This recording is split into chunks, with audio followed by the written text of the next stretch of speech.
Okay, gentlemen, get your engine started, as they say. Bro. No, shit. What am I saying? Start your engines. Fuck. Yes. Thanks for making an Indiana boy feel at home with your Indy 500 reference. And we are live. Hey, everybody, you are watching and listening to the We Are Rizin podcast. This is your host, Andrew Benjamin. I'm joined by my co-host, Jay Christian Gary, who is doing a lot better than the guy who attacked Dave Chappelle yesterday at the comedy show. What's good, y'all? I'm doing a hell of a lot better than that creep, no-name_trapper. I hate to give him publicity, but still, I have a lot of interest to talk about, and I will talk about them at the end of this podcast. But, joining us right now is our usual Indiana boy who's more prepared for what's going to happen at the end of the month than what everybody else will be prepared for either later tonight or at the middle of June. Charles Jewett, CJ Sogukaku, how are you, sir? Doing great. Thanks for having me.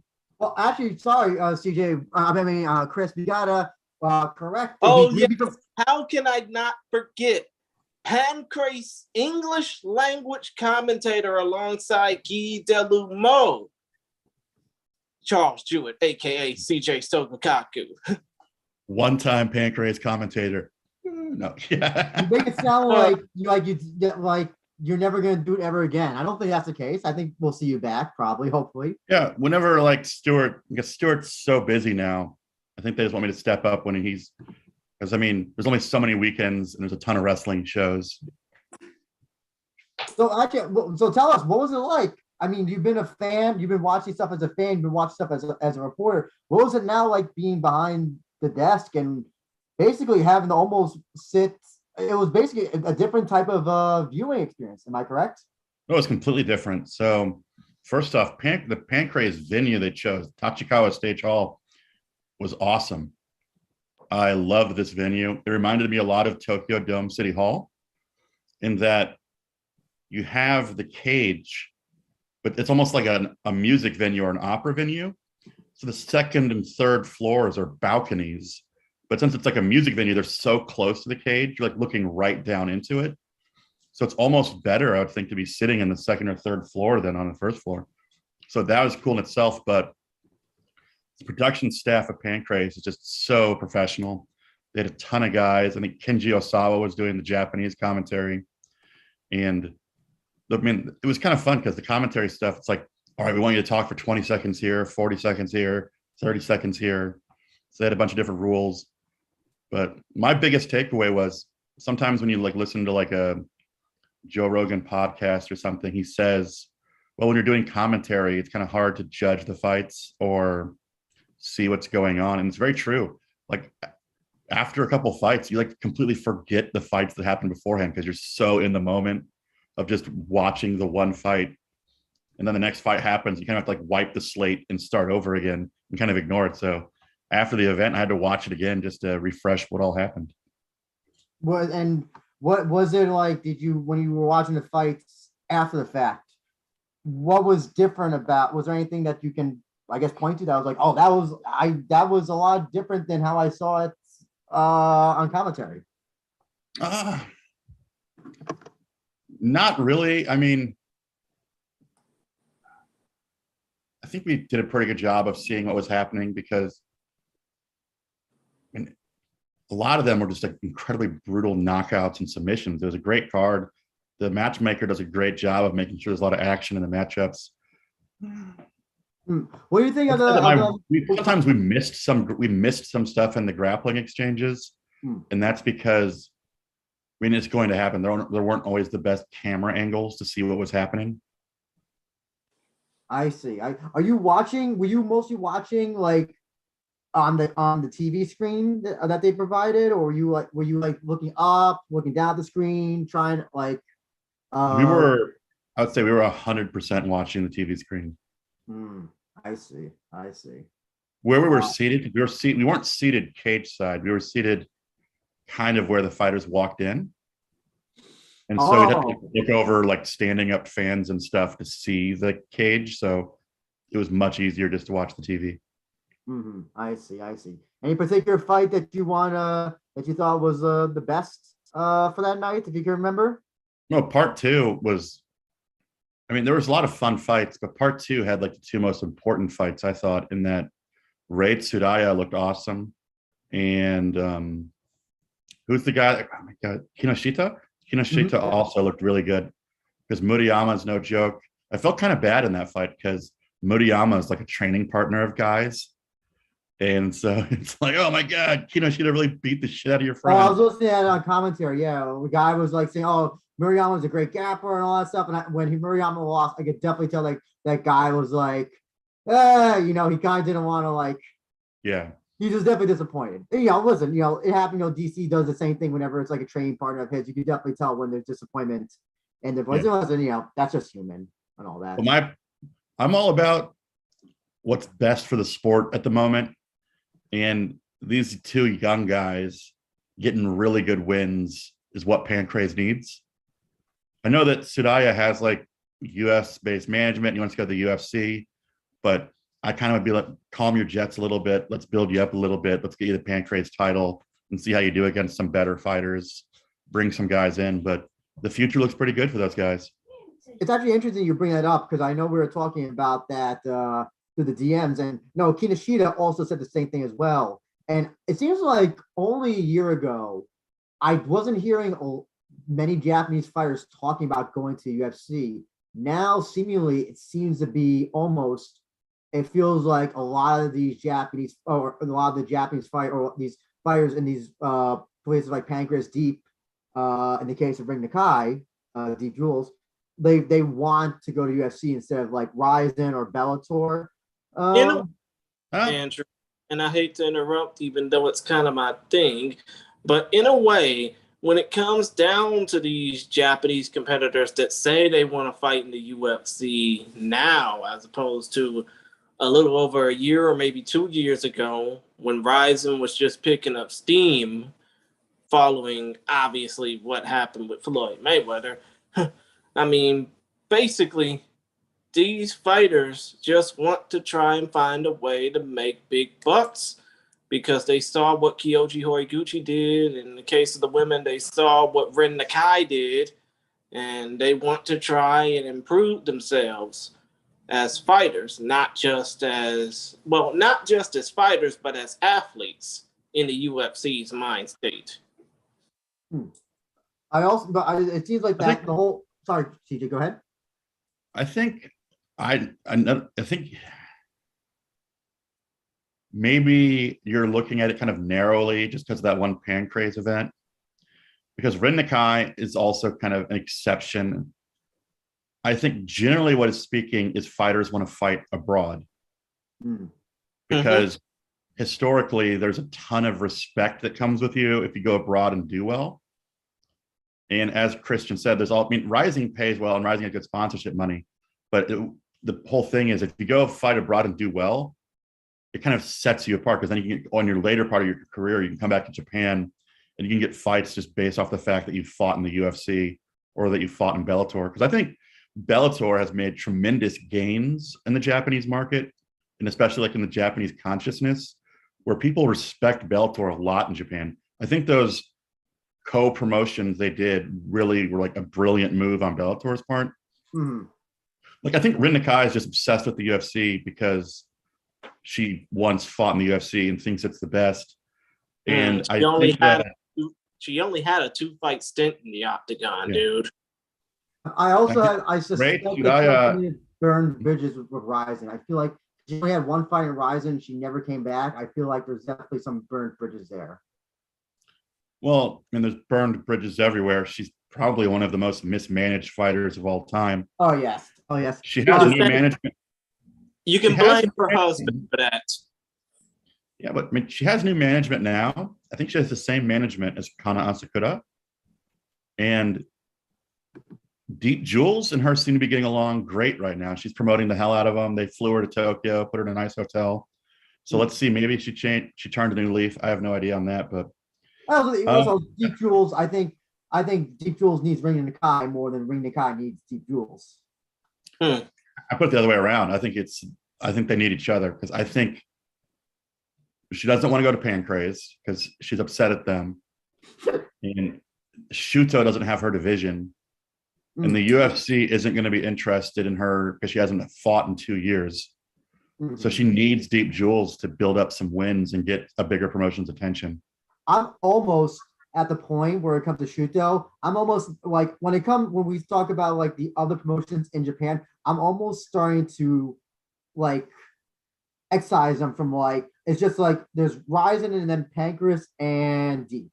Shuto, right now Tyra is obviously like the last like major fighter that's like come out of them, and like we'll see how he does UFC, but for the most part Shuto is almost like a non-existent promotion in my personal opinion. The way I think Shuto now, it's probably going to piss off Shuto fans, is Shuto's like a really good amateur development program. And when all the fighters start doing well, they leave. But Andrew, are you sure that Shuto's non-existent? I mean, they've only been existing since 1988. They were like nobody talks about them. I never hear any sort of, and even to the degree that Rizin or Pancrase or deep social media talk. I don't know how it is in Japanese social media, CJ, but like I feel like Shuto is like. Yeah, but Andrew, here's the thing though. You're basically pissing on a promotion that's been around long. I'm just saying that nobody's talking about them.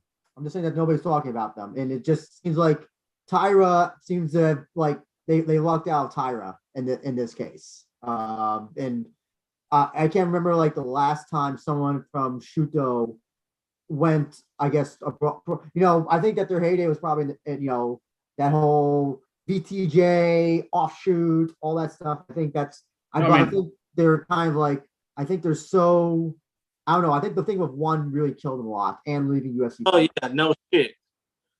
Well, they did. I think they mismanaged because Shuto at one point in time was probably the biggest of all three. Oh yeah. So I'm just saying currently now they are like, it's the one I at least hear any sort of discussion about. And I don't know, I think it's the same thing in Japanese. It feels like they're on life support.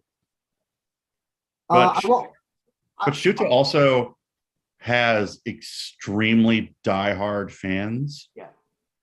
And Shu Hirata, my podcast co-host, whenever he speaks bad about Shuto, he gets like harassed by tons of Shuto diehard fans.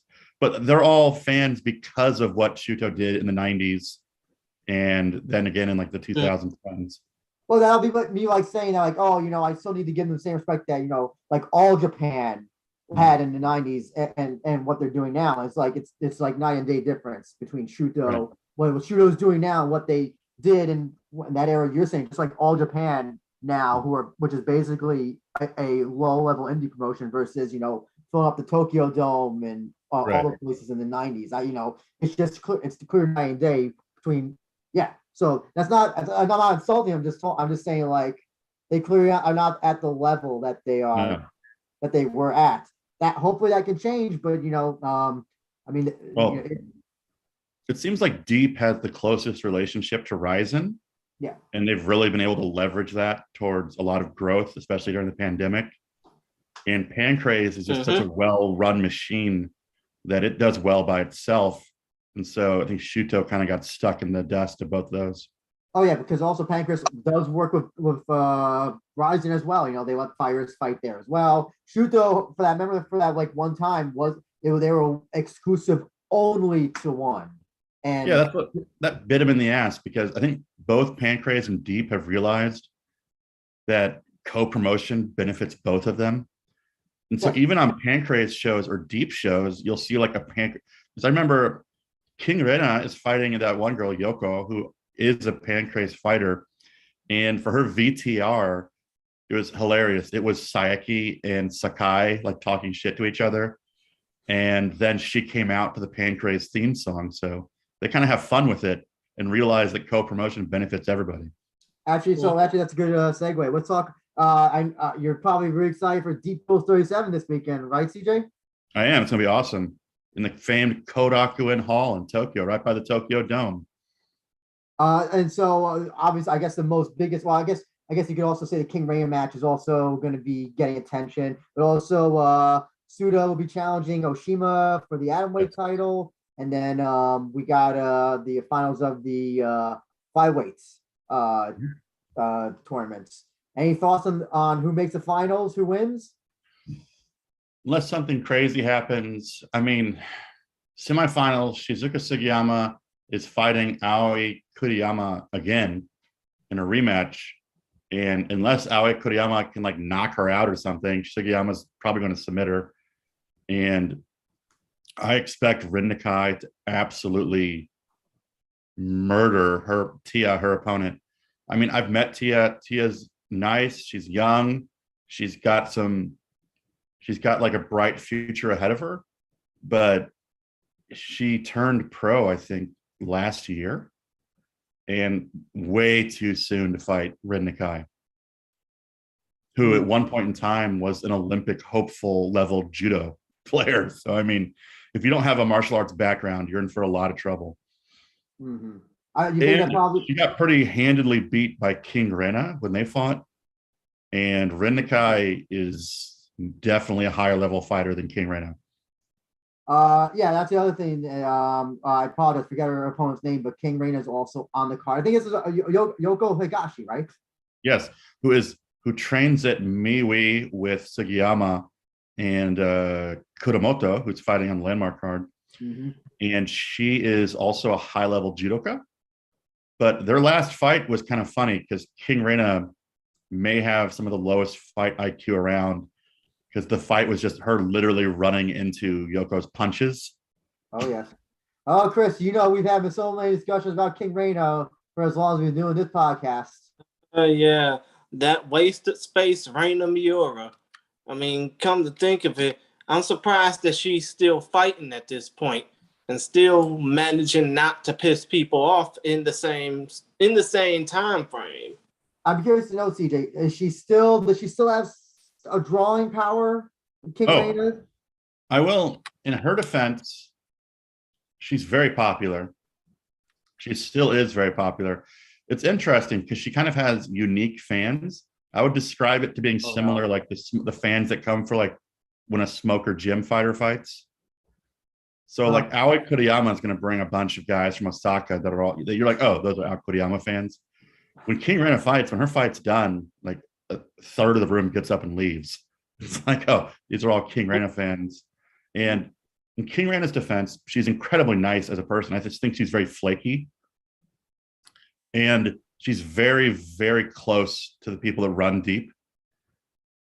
Mm-hmm. And I almost think at this point in time, she views her career more like a pro wrestler. Oh, absolutely. Than as like a professional fighter. I always said she should go into pro wrestling. I think she'd be able to, she could be like a Yokohishi, who's the Yoshi. Yoshi, yeah. Yoshiko. I mean, it's pretty obvious. She hangs out with Yoshiko. She hangs out with Yumiko Hata. She hangs out with Shinobu Kandori. So, I don't think she actually hangs out with them, but for the purpose of that VTR, she hung out. I think she's actually friends with like Kana Asakura and other people like that. But do you ever foresee her coming back to Rizin ever? Yes, if she wins this, Deep Jewels is trying to market her, right? So they made this a title fight. So I think they want to send her up there, and if they can get some opponent because she's got some juice going now, because Cyborg said she wants to fight her. Was this like a joke? But I feel like I've heard this like years and years ago. That Cyborg. No, it was a very recent video. It was a recent video from a couple of weeks ago where Cyborg, because now that Cyborg's contract is up, she's kind of exploring her options. If you remember when and here's the thing, I'm probably the only person who can remember this, when King Reina fought Crystal Stokes, and that one Rizin show, and Cyborg was in Crystal Stokes' corner. I thought that was when they're going to try to build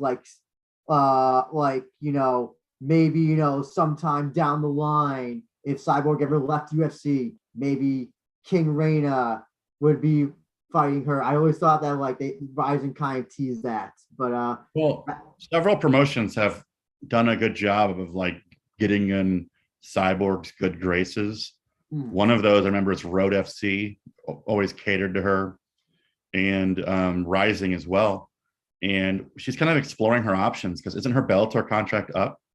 I think is it up net? Well, she's still champion, so I don't know if it's one of those things where like No, because she's exploring. Because isn't she? She's exploring boxing options even now. if her contract is not up, she could still do something for Rizin. Like obviously, she calls Scott and says like, "Hey, Scott, I want to fight in Rizin." Scott be like, "Sure, Holmes," and then she's off the fight and But she said in a video that she's always wanted to fight in Japan and she'd love to fight for Rising and she wants to fight King Reina. And I mean, King Reina's all about that kind of stuff. And I would love it if it happened because the whole Gabby Garcia buildup just died. And this would at least make it seem like it went somewhere. I still cherish the Gabby Garcia era of Rizin just because it was such a it was just always like watching funny train wrecks. I saw a picture of her with Kana Asakura. I'm like, oh my God, she really is a giant. Oh yes, I was at the show where the New Year's Eve show where she fought Yumiko Hota, and she was doing like a meet and greet or something. Yeah. And her hands are enormous. Oh yeah. Her hands are like scary enormous. There's a reason.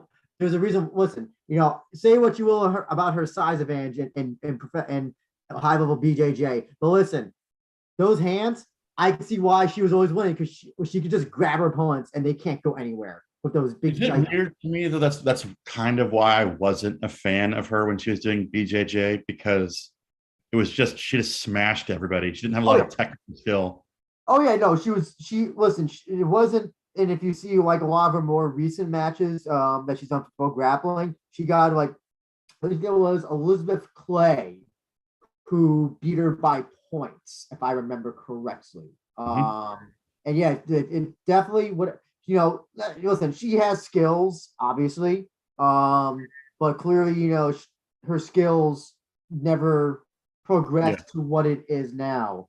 When Mackenzie Dern beat her, I remember it was a big deal, and I was just like, "Oh, but Mackenzie Dern actually knows what she's doing on the ground." Well, here's the thing: the whole story behind it that she got an advantage. I think it was an advantage that she had over Cyborg. It's like one of those things where, like, the Karelin match that he lost during the Olympics, were like it was like one of those like little tiny things that I'm sure that like none of the competitors even like realized and that could happen, that they could have them lose in the moment.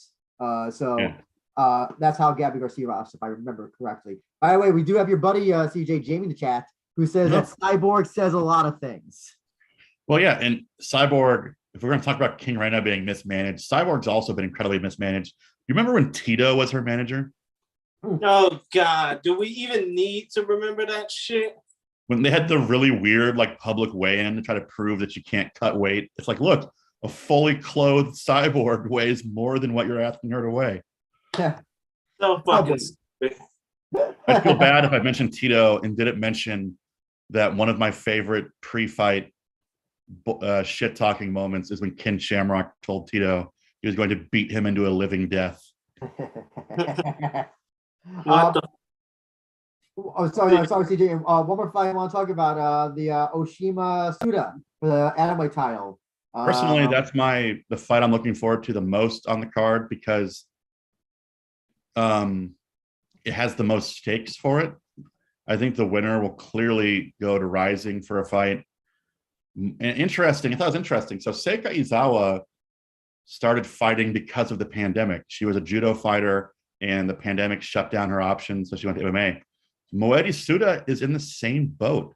Moedi Suda, her father is a Brazilian jiu-jitsu guy who has his own gym, also an MMA fighter.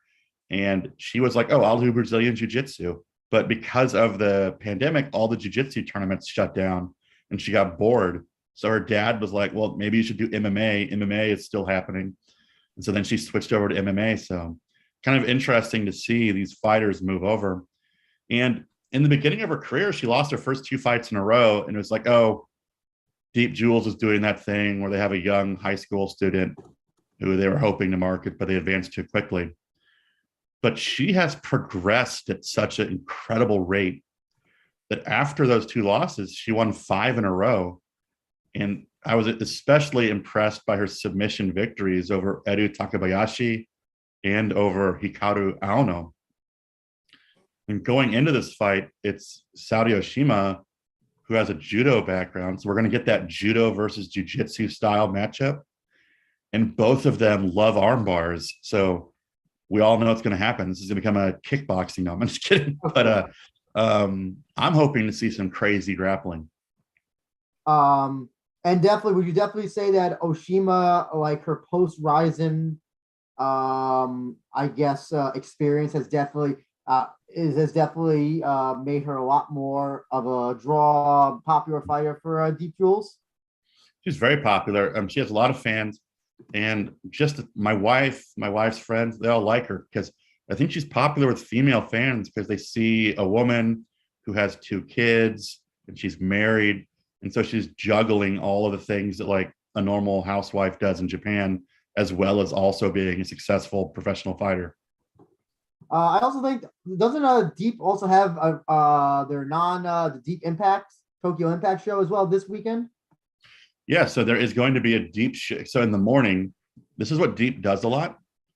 So they'll book a venue for a whole day, or they'll book it for a weekend, and then they'll run a bunch of shows. So they must get like a good rate, or must save them money somehow. But so at noon, Japan time, is when Deep Jewel starts. And then in the afternoon, they're going to start their Deep Impact show. The only fight that I'm really like paying attention to is the fact that Shinryu is fighting, even though I thought he was supposed to fight like 3 or 4 months ago, defending the flyweight title. Have you noticed, on a random moment, have you noticed that Topology hasn't been like updating Japanese MMA like it used to? Oh, that's the Deep 37 cards. Deep Jewel 37 cards not even on there. Yeah, Deep Jewel 37 is not even on Topology. And a lot of times, like the Rizin. It's a surprise that this upcoming Rizin card's even on Tapology at all. That the people at Tapology are so fucking lazy when it comes down to, results of any other JMMA show but Rizin. Yeah, they usually get updated late. The Pancreas one wasn't updated until I think almost a week later. I don't know what that is. Because they used to be like really good, and I'm wondering, like, something seems to have fallen apart. I wonder. I had a bunch of theories that either the people who used to, I think they hire people specifically for like different regions, I believe, or different promotions. Either those people who focus on JMA aren't there anymore, or 2, because it unfortunately it sucks to say it, but a lot of JMMA is not as popular, since the pandemic. Rizin's definitely lost a lot of its steam, and a lot of other promotions as well. So I wonder if they're just not paying attention to it as much because the discourse, capital D discourse, trademark, around them has significantly fallen, and so it's just kind of like, not a lot of people are focused on it, so it's not really. I would think it would be, my theory would be, it's your first scenario, because they used to be so good at it. They were almost immediate on their Japanese MMA stuff. So I bet they had a guy that was there that was like passionate about it, and now he's not there anymore. Oh, I guess that's also possible. Jamie says that the flyweight title bout was postponed due to COVID infection. Oh, okay, I didn't know that. The Deep Impact card though has a bunch of rising veterans. I mean, it's a pretty solid card too. I'll say this as well. They are when it comes to like Bellator as well. I've actually noticed that like there was a Bellator show. I'm trying to remember what it was, but they had a fight listed on it that had been moved. It was Machida versus Fabian Edwards, which I think had been moved or postponed to another show, but they still listed it on the same on that card up until maybe the week that card was supposed to happen. And there's definitely, I don't know, maybe maybe pandemic cuts they had to make to the Tapology and people. When you and I were talking about the Pancrase card, they didn't even put the fights in the right order. Oh yeah, and I think Stuart Fulton has mentioned many times that like they get the names wrong. I think the family names wrong of some of the fighters, but that's different because it's their first time fighter. I'm pretty sure that they use Google Translate or something. So I don't. Well, I've sent them a couple of corrections because they've gotten some birth dates wrong in the past, but now it just seems like it's at an all-time low. Where like Deep Jewels 36 is a big card. It's not even on the. I'll say this, I know a lot of people aren't fans of Sure Dog, but I'll say Sure Dog's been a lot more accurate lately. That's what I'm saying. Like I was doing research I was doing background research on all the fighters at the Pancrase show. I just had to switch over to Share Dog because Topology wasn't cutting it for it. Oh no, so it was upsetting. But last thing about Deep Jewels, it's kind of funny to show like the way that Japan likes to market things. Is one of the fights that they're like heavily promoting over here is Kate Lotus versus Mika Nagano. And like the Gong article is such a cringy title. It was like two beauties enter the ring or something. I'm like, oh yeah, that's the Japanese MMA marketing angle for you.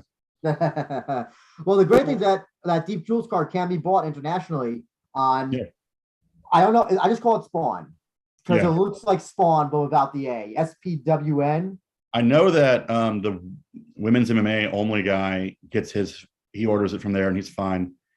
And it must be much easier because Tignet sucks. That Tignet. Pancrase needs to find a better provider. Did you think Ticket or we're still Ticket, whatever the hell they call it. That website sucks. And I had to like talk a guy through how to order it on Discord. Yes. No, like listen, that's the thing that I think international people always that'll be never different with Japanese, streaming or ordering outside Japan, where there is, and we were talking off air about the Nico, and Nico's thing is so complicated because they get to buy credits or something. Yeah, it's like that whole thing. It's like you have to have a Japanese credit card, and then you have to buy credits to then buy your event. It's just stupid. Oh yeah, so like I'm at Chuck E. Cheese. Like, why do I need to buy credits? Just take my money. So listen, give SPWN credit for not being region locked. I'm just curious why the Fight TV stuff seemed to die in Japan, because I always thought it was like $15 for a show and they did a great job. Oh, which service you said? Fight TV. Oh, wait, for Deep or Deep Jewels? No, just for like Rising and other shows back in the day. Oh, I guess we now realize with the whole thing with Triller, if if Rizin were to return to Fight TV, or if any JMMA promotion, be it Deep, Pancrase, or Shudo, were to go to, or in Deep's case, return to Fight TV, they would have to deal with them. They would have to deal with Triller. And the last thing they want to be a part of is a part of that Fight Plus package where you have to get like 10 other fucking things just to get one fight card. What are you talking about? What do you mean? What are you talking about? Basically, what Fight TV has is this package called Fight Plus, where you get like a whole bunch of fight cards, like boxing, MMA, and pro wrestling, all for like the price of it. All for like the price of one event, so to speak. I know about. Okay, I know what you're about. I don't think but they would just say that we don't want to be part of that. Rise has put on their big shows on TV, but only because of tension. They've done all the they did almost all the World Series shows. And my theory was that they must have just not been making money off of it. There must have been some pay-per-view split where it just wasn't worth it to the Japanese promotions to do it. There may have been also rights issues as well. And also, here's the other thing I've been thinking of lately. I think Rizin wanted to also gravitate towards YouTube, and I'm pretty sure Fight TV is like, no, why would we ever agree to that? You're basically be cutting out our bottom line, basically, if you upload the fights to YouTube. So, I mean, one promotion out in Germany that does YouTube pay-per-views only, but that's only a part of their Fight Club thing. It's just the fact that with Rizin doing more YouTube and not hopefully for their shows, it would probably make more sense to them rather than to, people like Fight. Well, yeah, because listen, if you put up the fights on YouTube a week later, listen, why would you buy the show for $20 if all the fights are right there? All you miss is the entrances. and nothing else. So I don't know, because sometimes Rising doesn't upload those shows for a long time. Well, yeah. I bet people that didn't order the last one are like jonesing right now. It's like, why aren't those fights up yet? I was gonna do my best performances, and I always include the YouTube videos, and I was like, oh shit. I'm now almost. It's gonna be a month also before. I figured they'd be releasing them now, so this week, because they could increase, I guess, the hype around Landmark for the Japanese audiences. But I don't know what's with those two cars. Those two, are they going to be like the old Riser shows of pre-fight TV Cyber Games era? The Eversport era. Eversport, yes, Eversport. I wonder, are they going to go that route, or they're going to be the infamous missing shows? No, I think they'll upload them when there's like a lull. Yeah. I think right now they have the Landmark show coming up, so that's why they're not uploading them, because they want to promote the Landmark show and not the event that just happened. I figured that you'd want to release them, because then you can release the fights and people see the fights, and you can use that to offshoot into Landmark buys. I don't know. That's just me. Maybe they're waiting because they know that in June and stuff they're gonna have a lot. They're not gonna have an event, so they're just wanting to have stuff to release during those time periods. Oh, good point. I didn't think about that. During the month where there'll be nothing but the match, and any other thing that tries to run on June will be a horrible business decision, in my personal opinion. One of my friends did get a ticket. She got like one of the $350 tickets, and I was like, "Oh, enjoy watching it on a big screen in the Tokyo Dome." I was gonna say, have you bought your tickets yet? I did not get it. We tried to get in the lottery and did not get it. Well, I think we're gonna have a big party and watch it. I mean, it's at the point where I would have liked to have gone, but I also would like to not spend thousands of dollars to go. Oh, well, unfortunately, it sounds like, I do. Is that a thing in Japan? Is like watch parties or something? Is that a thing? Like here, like whenever people like gather around for like a pay-per-view or something? Yeah, we have friends over to watch the Rising shows. So, are you gonna have any friends for Landmark 3 by any chance, or is it just be you and your wife watching? Be just us. Don't think we're gonna get a lot of takers on that one. Curious to know, what is the discourse, the Japanese social media discourse, because there's virtually none in the USA, because nobody knows about the show happening. So nobody knows, then that means other than us, nobody cares. I mean, to be honest, I don't think I've noticed a lot of discourse about it on Japanese Twitter either. Well, I think the general thought is that was that pre-Kota Miura being taken off the card due to injury, or was that after? Because I feel like there must have been more when. Okay, I'm guessing that they're really banking on Kota Miura on this card to really sell some stuff. I think that was the big sell of this card. Well, it's just. I mean, the Koike Hagiwara fight seems so weird to me. Well, I mean, it is. I mean, well, here's the thing. So I was looking at the views for the pre-fight stuff for Landmark, and listen, you can guess who's winning, who's trailing ahead of everybody else by a large margin. That's Hagiwara. So listen, he still has some sort of a. No. Like it's Rising just trying to get like the last bit of Hagiwara juice they can before people realize that he's not an elite level fighter.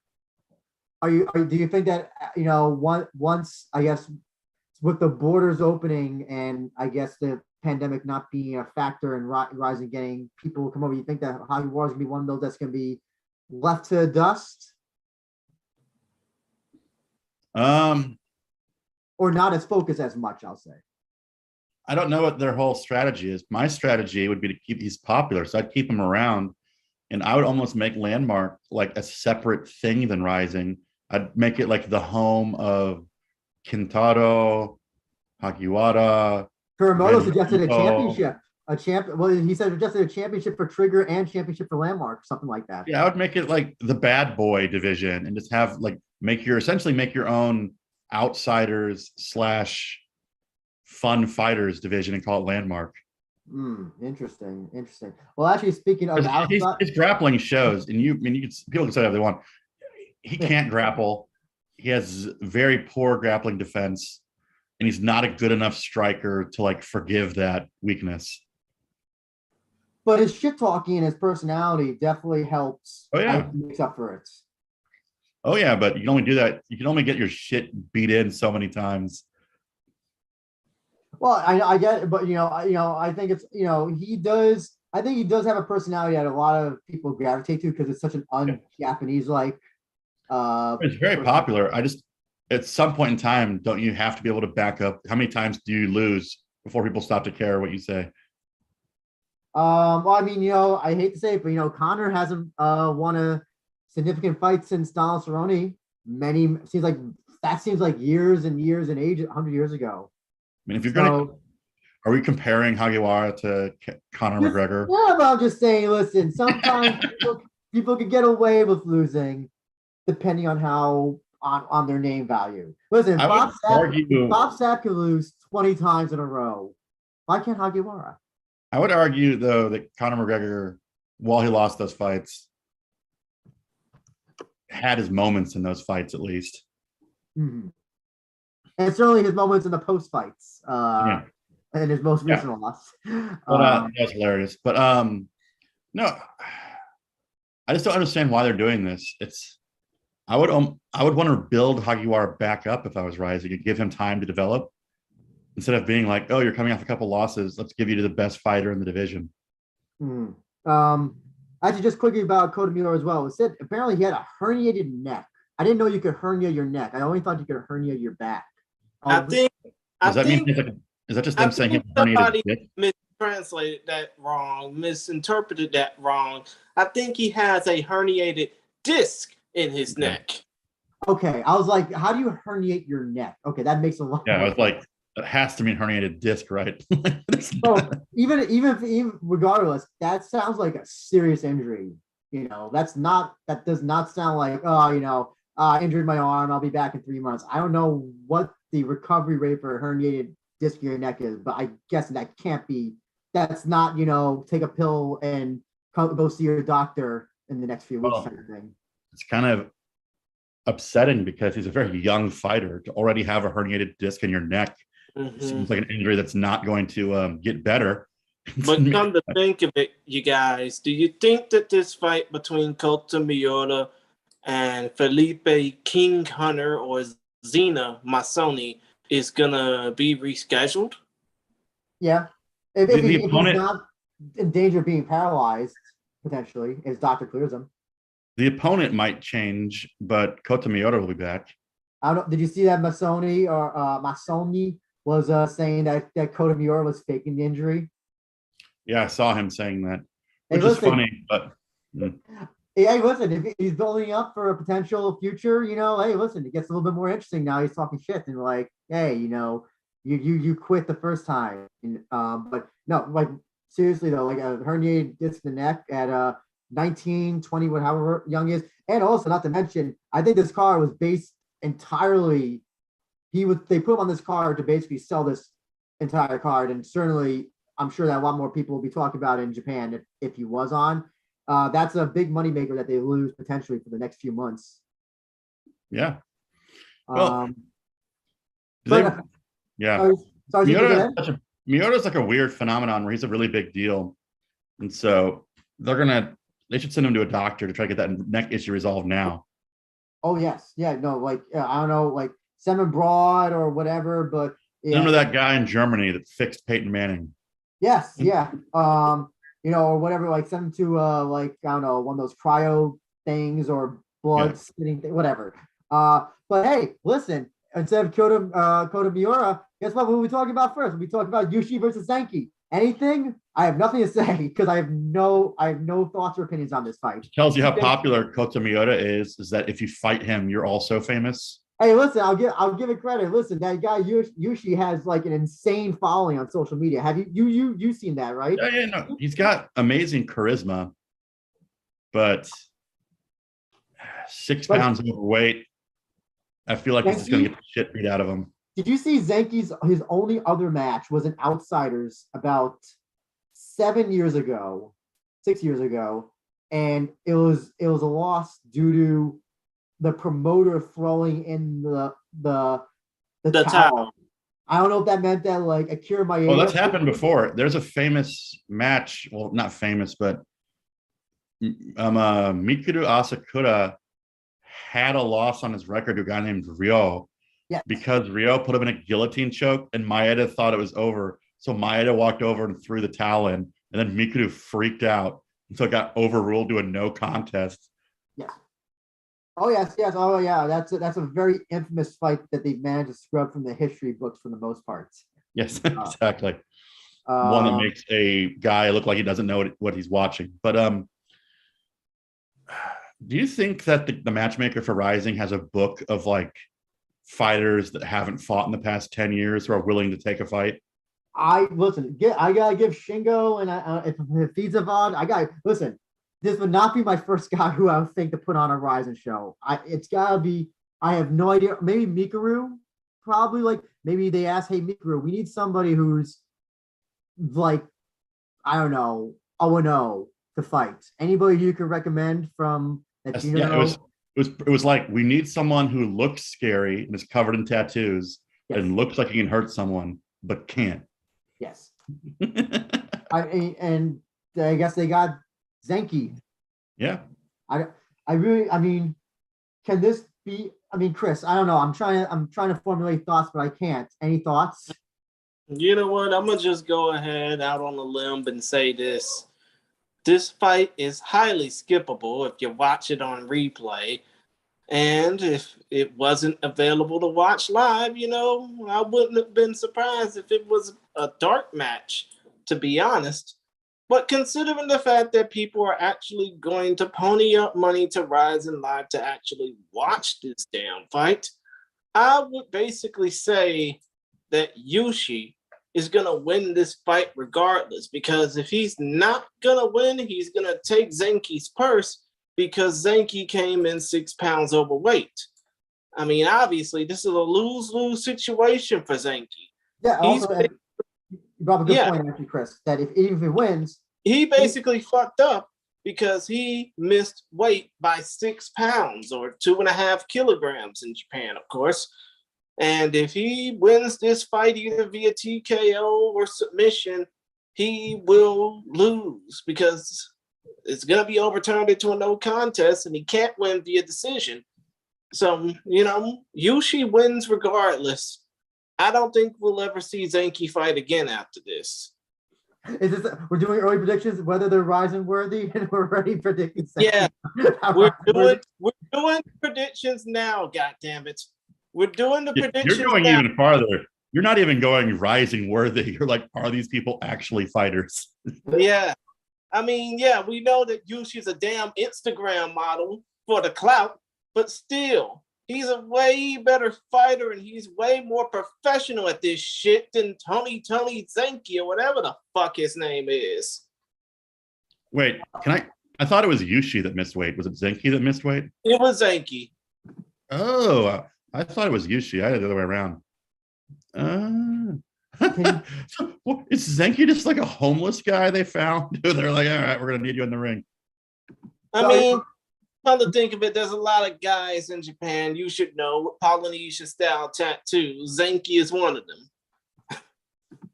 I'm going to double check on Bruno Matami because I thought it was Sanki. Now you got me having a Mandela effect, Chris. I'm trying to distrust my own memory. It was Zushi missed weight. Zushi's the one that missed. Zushi's the one that missed weight. Ah, shit. So this fight's not even worth talking about, is it?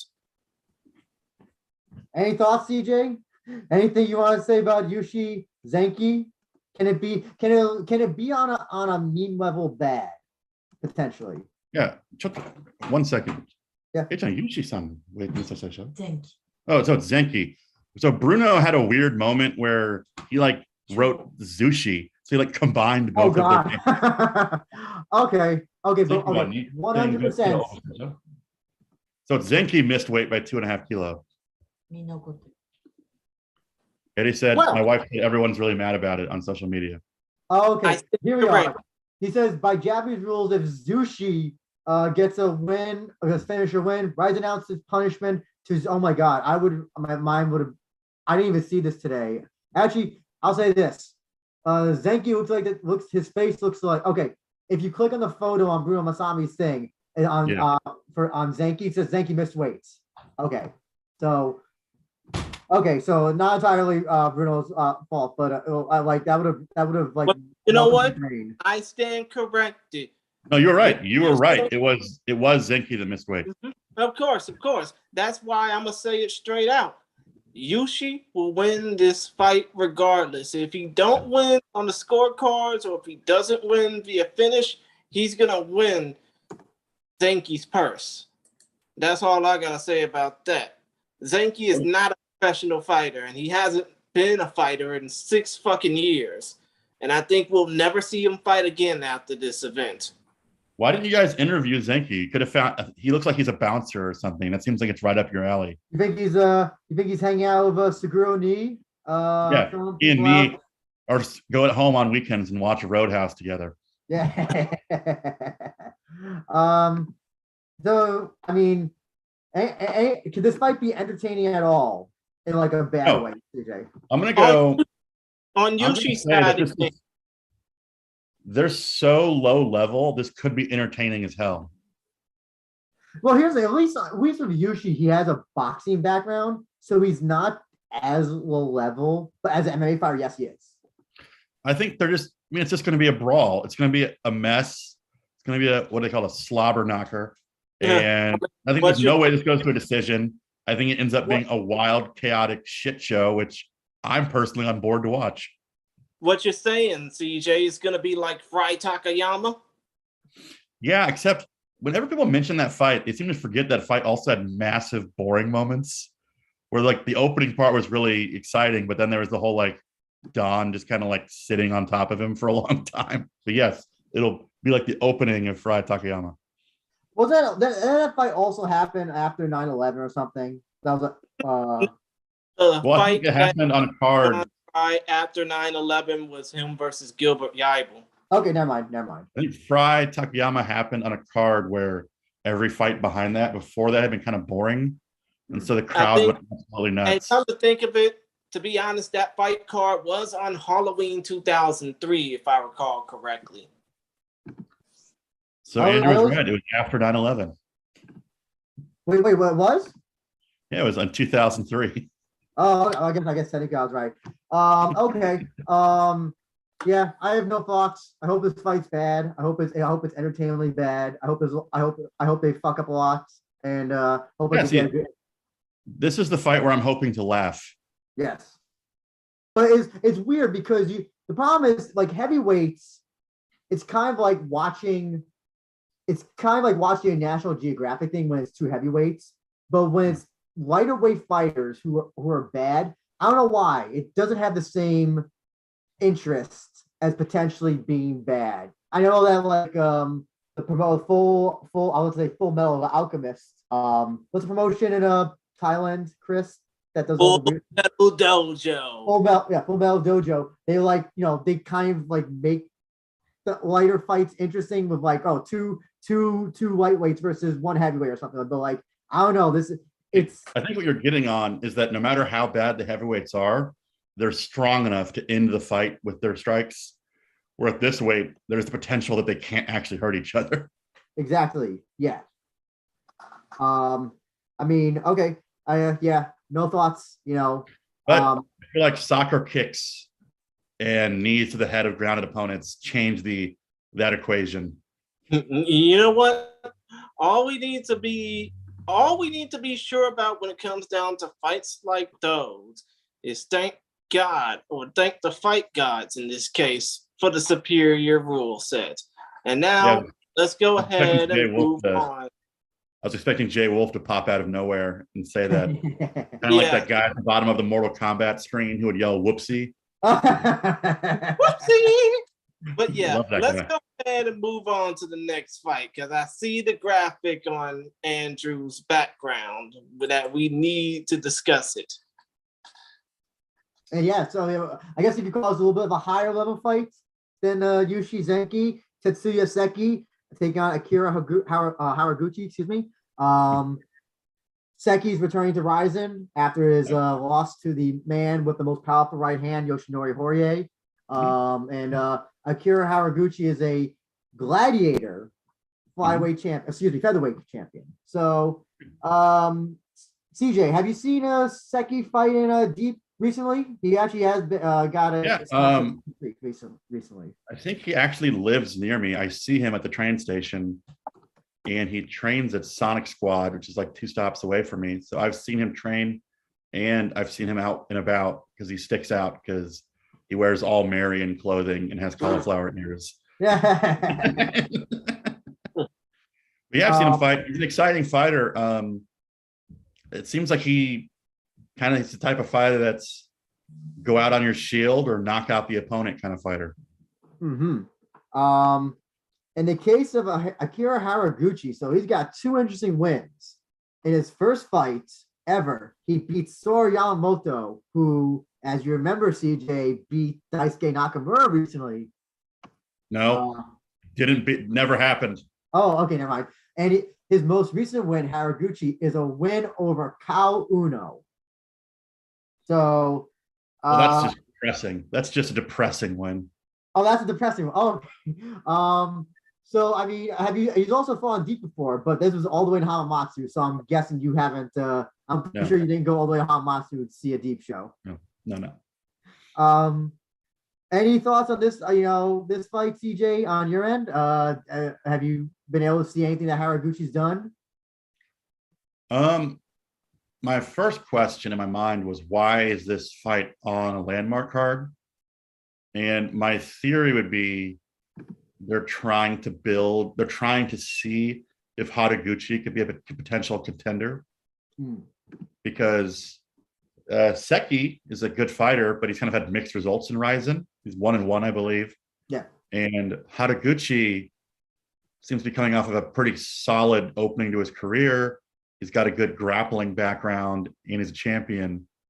So maybe they're trying to just test the waters and see if he's rising worthy. He's also a brave guy. Chance to get some eyes on him. He's also a brave guy as well. Yeah. And you definitely know, Rizin, one of them brave guys. And also, listen, he's also a gladiator champion. CJ. I was also thinking Kuramoto. I think Kuramoto and Seki might be part of the same team. I know they've trained together in the past, and they both have Median, so they're probably closely affiliated. So I wonder if this was just like a Kuramoto's on the card, so he got Seki on the card as well. I'm just kind of curious how this fight got put on there. It's an interesting fight because they're both still pretty young. And I think the winner of this, maybe we'll see on a numbered show in the future. It definitely does seem weird because also what it's following as well. Going from 2, I guess, unprofessional fighters to 2 professional fighters. Right. So it's I still maintain that the landmark first card is still the best landmark card that's ever happened. And I saw it after the fact. I would probably have to agree, but listen, that main event still sucked. That main event was still pretty awful. I'm just saying, like from a matchup perspective. Oh yeah, I'm still confused by what the angle. I mean, at first I thought that landmark cards were like. It seemed like the way Sakaki Bar described was like, oh, this is for like the casual audience. That's what. Yeah, go ahead. That's what I was discussing with my wife this morning. I was like, this seems like a trigger fight. Yeah, I'm not so sure. I'm really confused by where trigger landmark. The only thing I seem to get is the numbered shows, but I'm so confused by like what's happened and when this whole. No longer, yeah. I'm in the same boat as you. I no longer believe what they say. I think trigger is just rising in a cage, and landmark is kind of a mix between the two. Chris, any thoughts on this? Much more professional fights on the card than the first one? To be quite honest, I don't know much about either of these fighters other than what y'all been inscribing about. I mean, actually, Sanki, hasn't he got a knockout streak going on? He had a very long winning streak, but then he got a lot of knockouts. It seems like he either knocks his opponent out or he gets knocked out himself. Yeah. Interesting. And obviously Haraguchi is the current Haraguchi, Haraguchi, is the current Gladiator champion. So this might actually be a good fight after, well, the first fight, which is a complete shit show now, especially if Sanki wins. But still, point of the matter, I think this might be a good fight. It's just that obviously one of these guys got to win, and I think that when it comes down to it, it's going to be the more experienced competitor, Sanki, getting the win in this one. Yeah, I agree with you, Chris. I watched a few of Haraguchi's fights. Nothing really stood out to me of him other than that, like, he can lay on you for like a long time and win that way. Like what? Lay in prey position? Basically, yeah. He definitely, yeah. And in a ring that's obviously a lot harder than a cage, in my personal opinion. Also, not to mention, I think that Seki's a much better striker than him. I think that this is an easy. I do think this is pretty much an easy win for Seki, in my personal opinion. Well, Haraguchi's a pretty good grappler, though, isn't he? Yeah, but he's not. I guess if we're on the featherweight level of grappling, like if we're gonna rank them, obviously Kleber's like all the way like up at Mount Fuji, and then like Haraguchi, like listen, like it's basically like grappling 101 that he does, and if you have any sort of like doing grappling defense in camp, you can easily defend against him. So based off what you're saying, this feels like it's like an attempt to kind of rehab Seki and get him back into the rising shows. I think so. It's also an attempt, to see if maybe like, putting maybe Haraguchi can be a future fight for Rizin. I don't know. It's just like this was, like you said, this feels like a trigger. This would feel like a trigger match, and I definitely feel that Rizin definitely have favorites to win. And it's kind of like, this is kind of like an odd fight because you would think like, that they maybe want Haraguchi to win. But right. I think Seki, I don't know. I don't see what Haraguchi could do that Seki, there's no way he's going to outstrike him. I can't theorize that at all. Isn't Seki also quite taller than him? Oh, yeah. That's the other thing. Haraguchi's short for a featherweight. I think he's only 5'6" or 5'7", while Seki's about 5'9", maybe 5'10". To go to the striker's advantage. Yeah, 5'10". Seki is tall for featherweights. I don't know what I don't see what's unless it could wind up being the Hiro Yamaniha fight that he had recently that he lost, where he just got taken down. Oh my God, that fight was incredibly boring. So yeah, it's entirely possible that this fight does happen like that, but I just don't see that happening with Seki. I should have remembered who did it. It was Montoya. I don't see how Haraguchi really has anything that I feel like he can bring to defeat Seki. Now I think we have to be honest that the main event is entirely misplaced because this is the true main event of the show right behind me, folks. 100%. Are you sure about that, Andrew? I'm actually super excited for this grappling match. Well, hold on. I'm just a little bit curious to know. So Conor Miura gets injured. They call off that fight. I don't know what the discussion was in the office when they're trying to think of like what should we have as a replacement fight.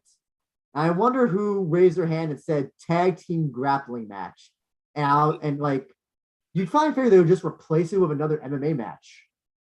See, I think the problem is I think that they're doing so many events now that they're actually like stretching themselves quite thin. Oh yeah. And they needed star power because Miura was a big star power for this. And so they're gonna have to go for a nostalgia factor, which a grappling match is perfect for. Okay. But here's the thing, CJ.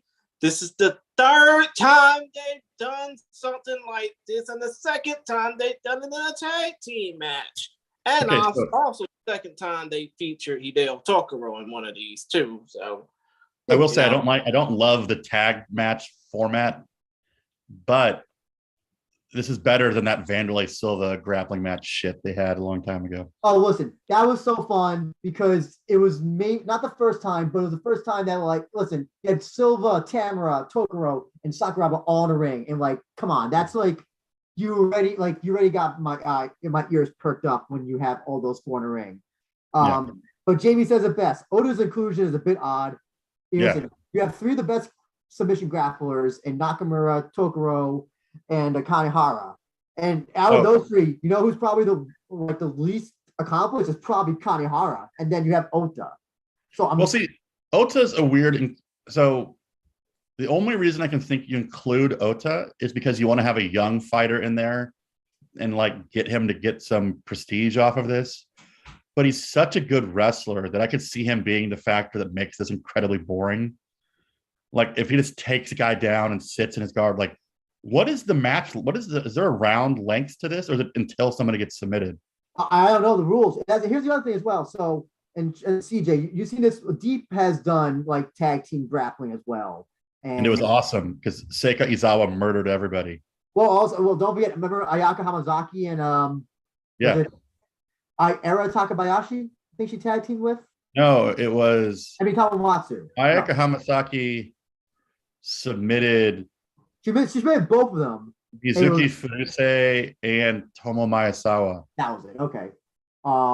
Now here's it's kind of funny because both of the Deep Jewels ones included a grappler that was so incredibly better than the others that they just went in there and annihilated all of the competition.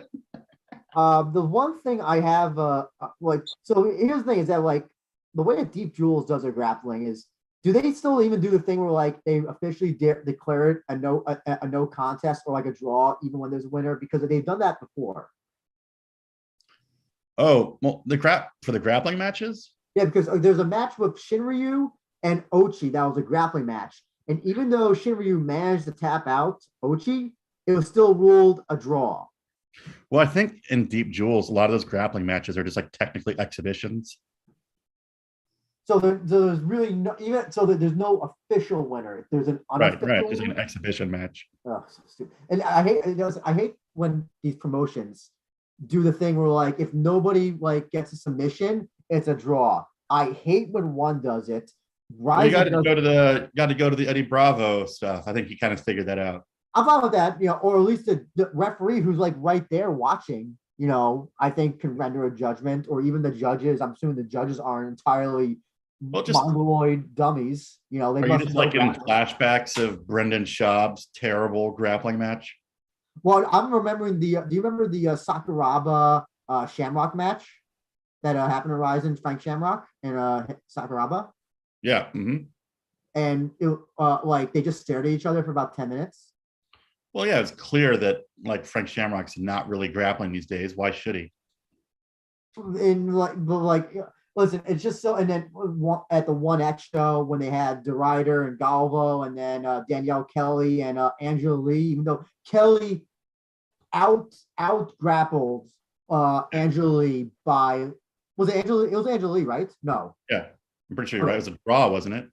Or was it Mei Yamaguchi? Or I'm getting my atom weights mixed up. No, it was Mei Yamaguchi who was in the grappling match. Yeah, Danielle Kelly, who totally out grappled her by light years.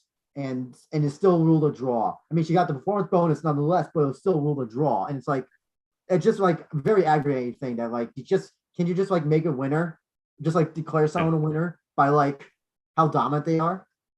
Yeah, well, that's why I think Ota's weird in this, because what makes this fun to me. He really got submitted by one person here pretty easily. So. What makes it fun is that Tokoro, Nakamura, and Kanehara are really good at submitting people, but they also get submitted themselves. Yes. So it's what the hell is going to happen in this match?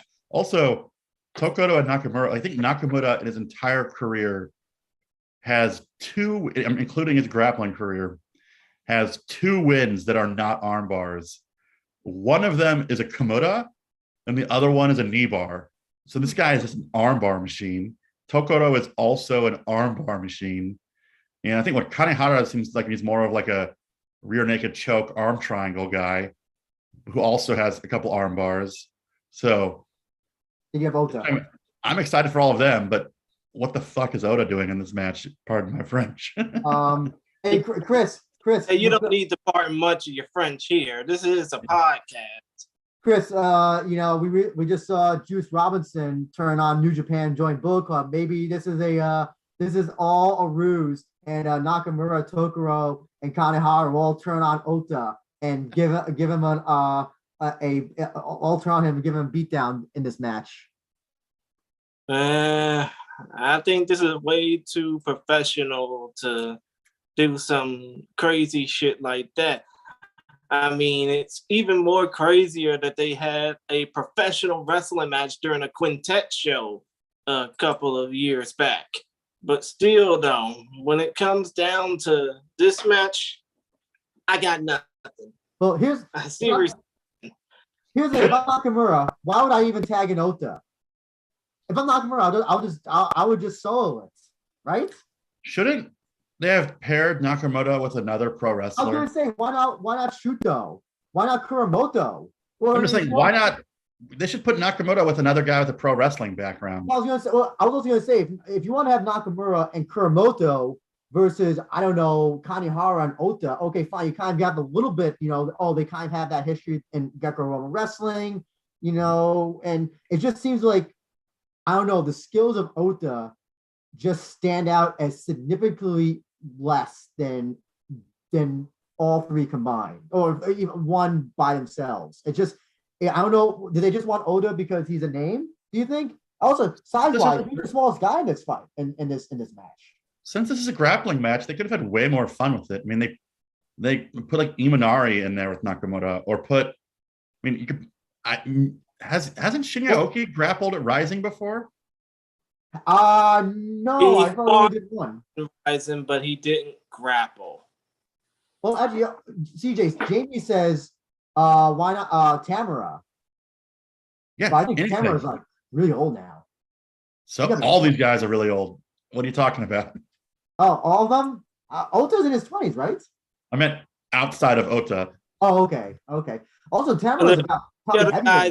What is Keitaro doing? Get Keitaro in there. He still had that back injury, right? Probably. I think he's getting better though. Listen, Keitaro. If Keitaro is healthy, that would be amazing, because it would be the lords of the armbar versus the rear naked choke machine. Mm-hmm. Well, Keitaro really doesn't have a submission background. No, Keitaro. Oh, Keitaro. Oh, sorry, Keitaro. Well, also here's the thing as well. You obviously, I don't think you want to have too much of a weight advantage in one team. If you have like Nakamura and Keitaro versus Tokoro and Kanehara, listen. But that can be forgiven in a grappling match. Okay, I see what you're saying. Oh yeah, I guess that's true. Well, here's not like hitting each other. Shuto? Why not have Shuto in it? What's Shuto doing? I'm all for Shuto. The magical choke. Yes, exactly. Yeah, you could have Nakamura and Shuto, or Shuto to me is a bigger draw than Ota. I think people don't like Ota, but maybe it's a thing where there seems to be a lot of fighters on this card that are associated with each other. Like there's a couple Brave fighters, a couple of Marian fighters. Maybe Kuramoto got Seki on the card, and maybe a bunch of Brave fighters got put on the card as well. I think they certainly want, they wanted to make up Kuramoto for the Kintaro fight that he missed. I'm pretty sure if that fight had happened, he wouldn't be on this show, potentially. Is Kuramoto like 37 or is he like 35? He's in his mid to late 30s. I was so happy they put him on this, because he's looking great, but he's getting older. So, I mean, I understand his urge to be like, hey, this fight's out. You got to get me on the next thing as quick as possible. I don't have a lot of time. Yeah, I see what you're saying. CJ, exactly. How do you think this goes at all? What do you think will be what is your fight analysis for this? So what? Nakamura has a submission win over Kanehara. Mm-hmm. And Tokoro. Remember the team fight. Maybe the greatest one-round fight of all time. And doesn't Tokoro have a submission win over Ota? Yep. And does Tokoro and Kanehara, have they ever fought before? I know that they're teammates, but I was wondering, like, maybe. I don't know if they've ever fought before, because I know they're really close. I mean, it's weird to say, but I feel like Nakamura is the best grappler. I mean, the best finisher of the four with his grappling. Mm-hmm. But Mhm. I'm excited to see what happens. I just hope that Oda doesn't ruin it. Not, yeah. Hopefully, if he starts out first, hopefully he realizes that like he has nothing on either Kanehara or Tokoro, and just like, okay, I'm gonna tag out the Nakamura. What's he gonna do? Is he just gonna take them down and sit in their guard until they submit him?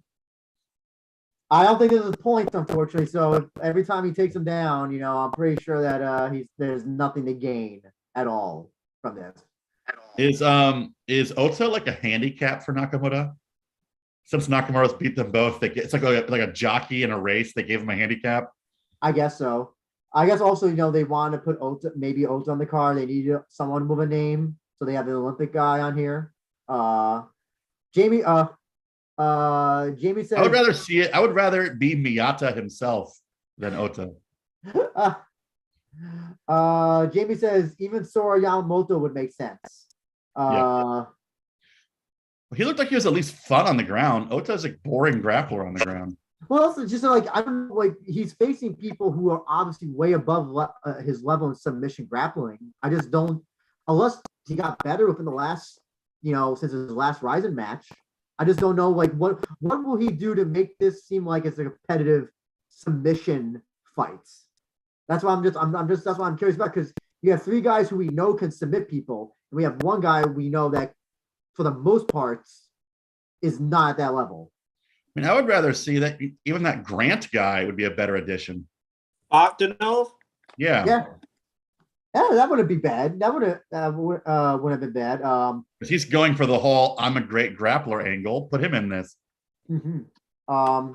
But the clear choice is they should have put Imanari in there and made it really weird, or Shuto Watanabe. That's true, but I wonder because because he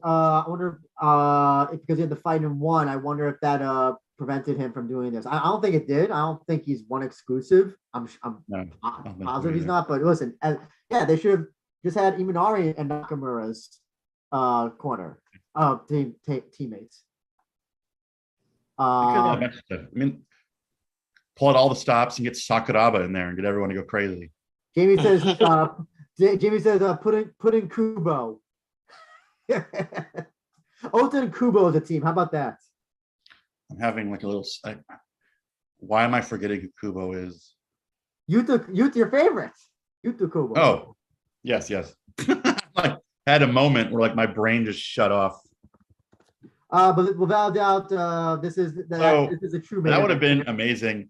Speaking of Kubo, now that Jane brought that up, did you see that they released a YouTube video where he said that she and him had sex on like a social media thing? So she flew back from Dubai to yell at him.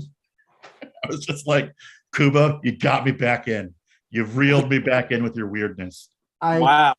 I mean, to be honest, that's a waste of frequent flyer miles. Don't you think that's kind of a waste of frequent flyer miles? Then, like most of the video, you can just like see his monkey or hear his monkey walking around. Kubo is a strange man. CJ, you just can't just say, you can hear his monkey walking around and leave it at that. Detail more. What are you talking about? He has a pet monkey.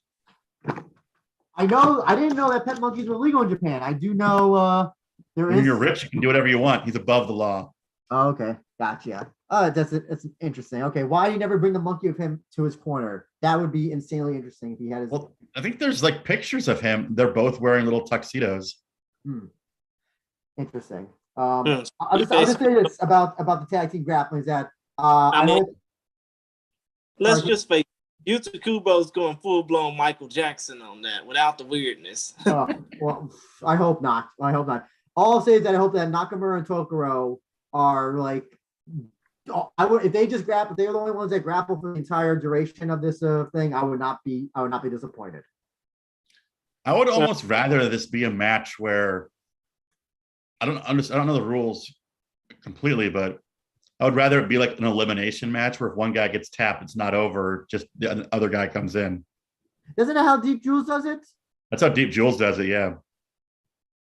You know what they should have done? No one made this more interesting? A tag team MMA match. No, like what? You're starting to float into Russian MMA territory. Hey, You listen. know what? That would be like what Zest used to do back in the early to mid 2000s. Yeah. Actually, I want to make sure we get to this question that the Carol Man 91 asked. Do you, CJ? I'll start with you. Do you guys think the recent expansion of Rizin events is to increase their popularity? I think they're trying to develop revenue streams that don't depend on terrestrial TV deals. Is this a sign that they might lose the Fuji TV deal potentially? No, but I think the pandemic made them realize that, and past experience, that that's a very one-sided relationship. And if the Fuji TV dies, their entire promotion goes under, because they had to do that charity fundraising to keep them afloat during the pandemic. Yeah. And now they're creating several pay-per-view sources of revenue, which by all accounts, Landmark is probably the most profitable for them, because it only has several fights. And if they have a big fighter on it, it generates them good income. Is it? I know that Sakaki Bar before the pandemic was always talking about the 3 arrows, and he kind of alluded that they would kind of go this route. Yeah. Do you think the pandemic changed the initial idea or trajectory of what that original 3 hours plan might have been, and the pandemic kind of made this alternative? There had to be this alternative revenue stream, or do you think that was always the intention? I think the pandemic forced them to change, because once a couple of those shows got canceled, because it really seemed before the pandemic that Rising was going event to event. Like, the money we make from this event is how we produce the next event, where that doesn't seem to be the case anymore, because they've created these pay-per-view sources of revenue. Chris, from an international fan perspective, I'll ask you this: do you feel that Rizin's popularity has increased due to having more events? Do you feel that there's more talk about them in international circles, in our circles, in the Western MMA circle? Well, I mean, if not, especially after you know who gave them a little plug or a little buzz on New Year's Eve 2018. You know who the fuck I'm talking about. I mean, seriously, if that Mayweather incident didn't give them enough buzz from the talking heads on this side of the Pacific, then to be honest, the Fight TV deal kind of gave them a plug. And before that, the free thing with Eversport, which I enjoyed. I don't know if you enjoy, Andrew, but still, point of the matter is, I think that Rizin needs to get more buzz, and not just from the Bellator deal that they have, but I think that if they, I mean, let's face it, if they do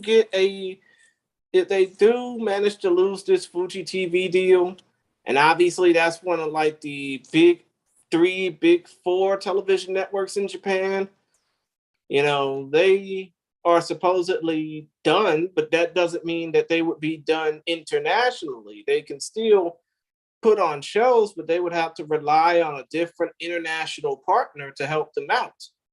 And maybe, hopefully, with this Bellator deal that they got, and hopefully with another, you know, mega event with them and Bellator, that they can get everything all sorted out. Not only domestically in Japan, but internationally as well. At least I hope so.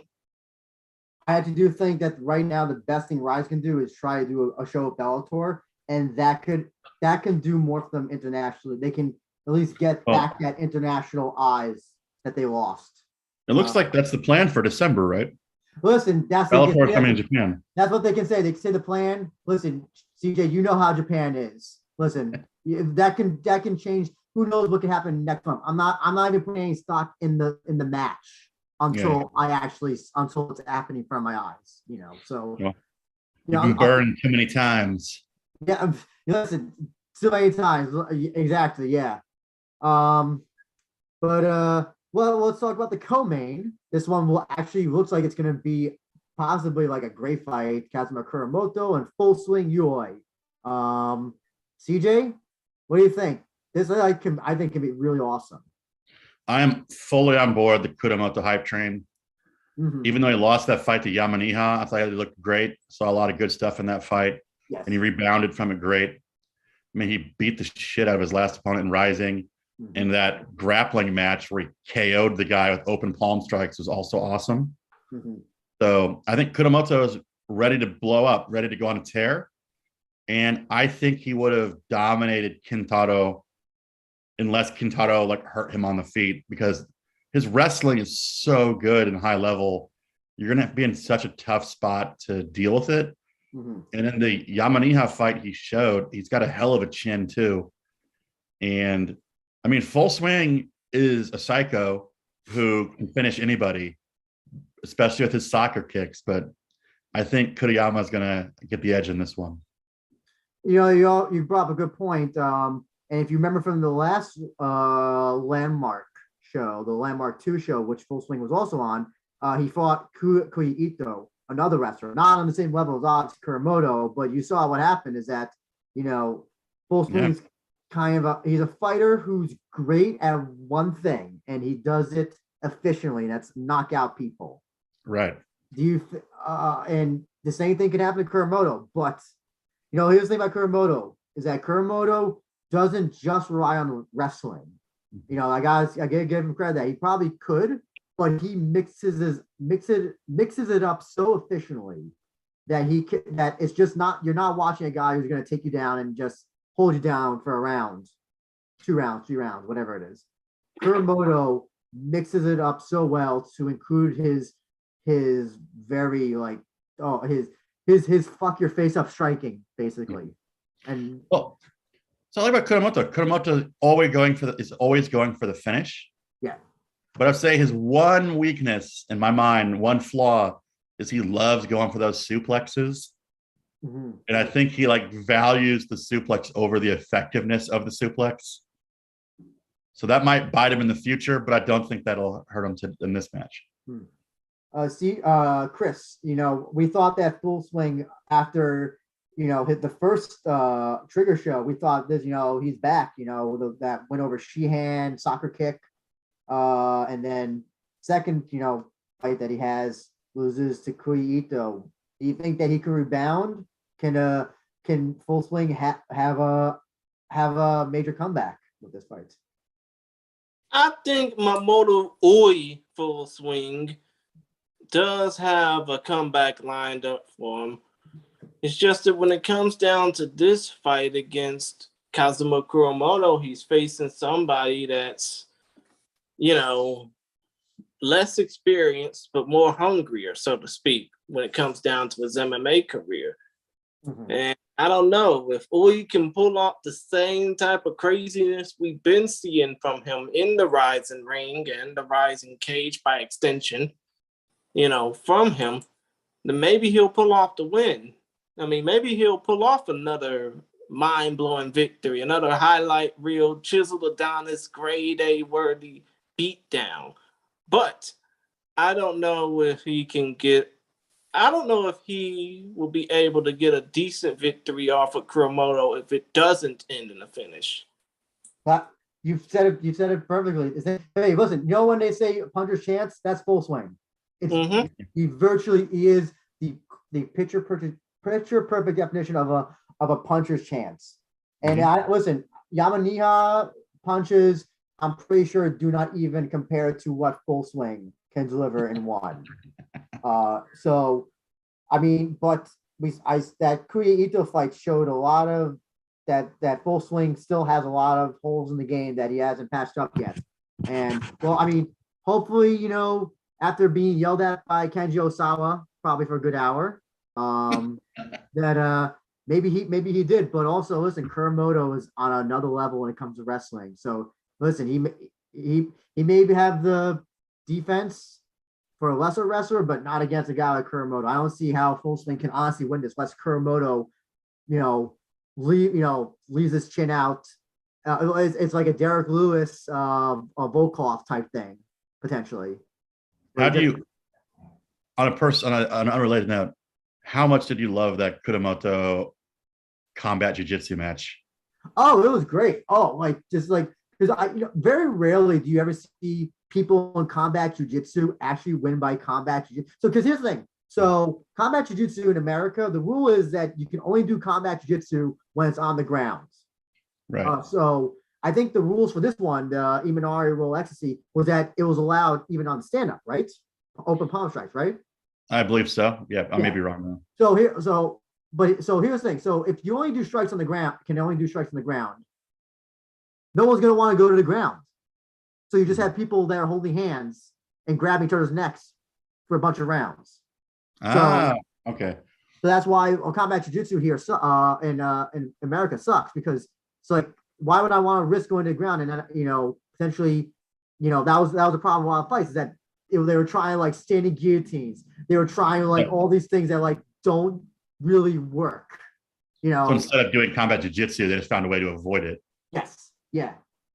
I mean, because realistically as well, these guys, do you want to get your face slapped, when you're in somebody's guard? No.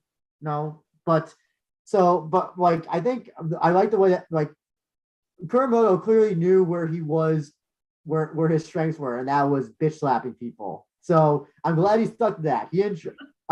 Funnily enough as well, Full Swing was also on that same card as well. I forgot who we faced off against. I'm just curious because Shu said that Kuramoto actually liked on the ground. He liked the open palm strikes because they said he hurt his hand less. So I'm interested to see if in this match we see some open palm strikes like Boss Rutan style. Oh, he has said that he does prefer using that he has incorporated them into his training and into his MMA matches. But listen, I mean, he can open palm strike, if it gets to the ground. But listen, you still got to avoid that full swing, overhand or uppercut. And that full swing soccer kick. That's what I'd be most terrified. Well, that's the other thing as well. That's the other thing as well. As a wrestler, listen, his head's a little bit too down. Boom, kick right to the face. That actually is one of Kuramoto's strengths, and is that he doesn't really shoot for doubles or singles. He seems to go for that body lock takedown and suplexes. Oh yeah, he definitely puts him against like whatever he can. He gets him in a way that doesn't leave him open usually. Which is good because we saw what happened to Takeda in the last Rizin when you leave your head in the bucket. So, what do you think? So CJ, do you have thoughts on this? Do you think this is another win for Kuramoto? Do you think Full Swing snaps? I was a betting man. I put Kuramoto, but if I was Kuramoto, I'd be like, this is kind of a scary opponent who it's like all he knows how to do is he just is constantly looking for the jackpot. Yeah. And he does get it every once in a while. So it's a terrifying opponent. Well, that's the thing. You don't know what. That's the thing. It's just that like it's one. It's just one that can send you down, and it can happen anytime. That's the thing. So I think Kuramoto's on another level. I think he's so serious, and I think he's absolutely terrified to go home and have his wife call him weak again. So I expect to see a very dominant. But then CJ, what about Full Swing? Listen, if he loses, he's got to deal with Kenji Osawa yelling at him. I think I'd rather have Kenji Osawa yell at me and then my Olympic champion wife. I don't know. Have you seen the way that Kenji Osawa and those not the VTRs but the confessions? Oh, I have, but I just can't imagine. I saw that Rising confession. It seems so soul crushing. Where it's like, oh, you just lost because you were weaker. I'm like, oh my God. I think your wife just told you to make the dishes after you're finished with dinner. In the dishes. God. What do you think we'll get some? Well, I may not be able to understand most of it. Do you think you'll get some entertaining yellings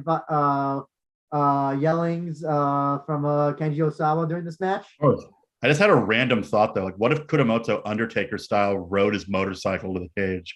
Oh, that'd be great. Well, have you been able to find out where they're doing this the show in the Parts Unknown Tokyo? Well, haven't they been doing them at the same place in Tokyo recently? That place near the Tokyo Tower.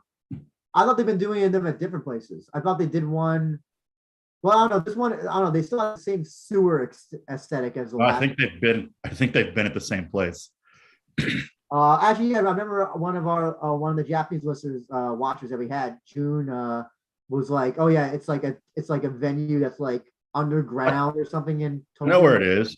I know where I could send you a link to it. It's a production studio that has like a 360 green screen kind of thing. Mm-hmm. And it's relatively close to Tokyo Tower. Okay, gotcha.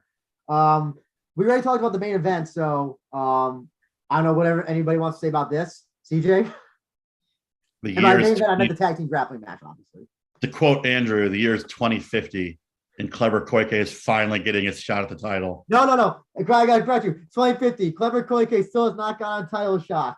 What was it? The Tokyo Dome is now the SoftBank Arena.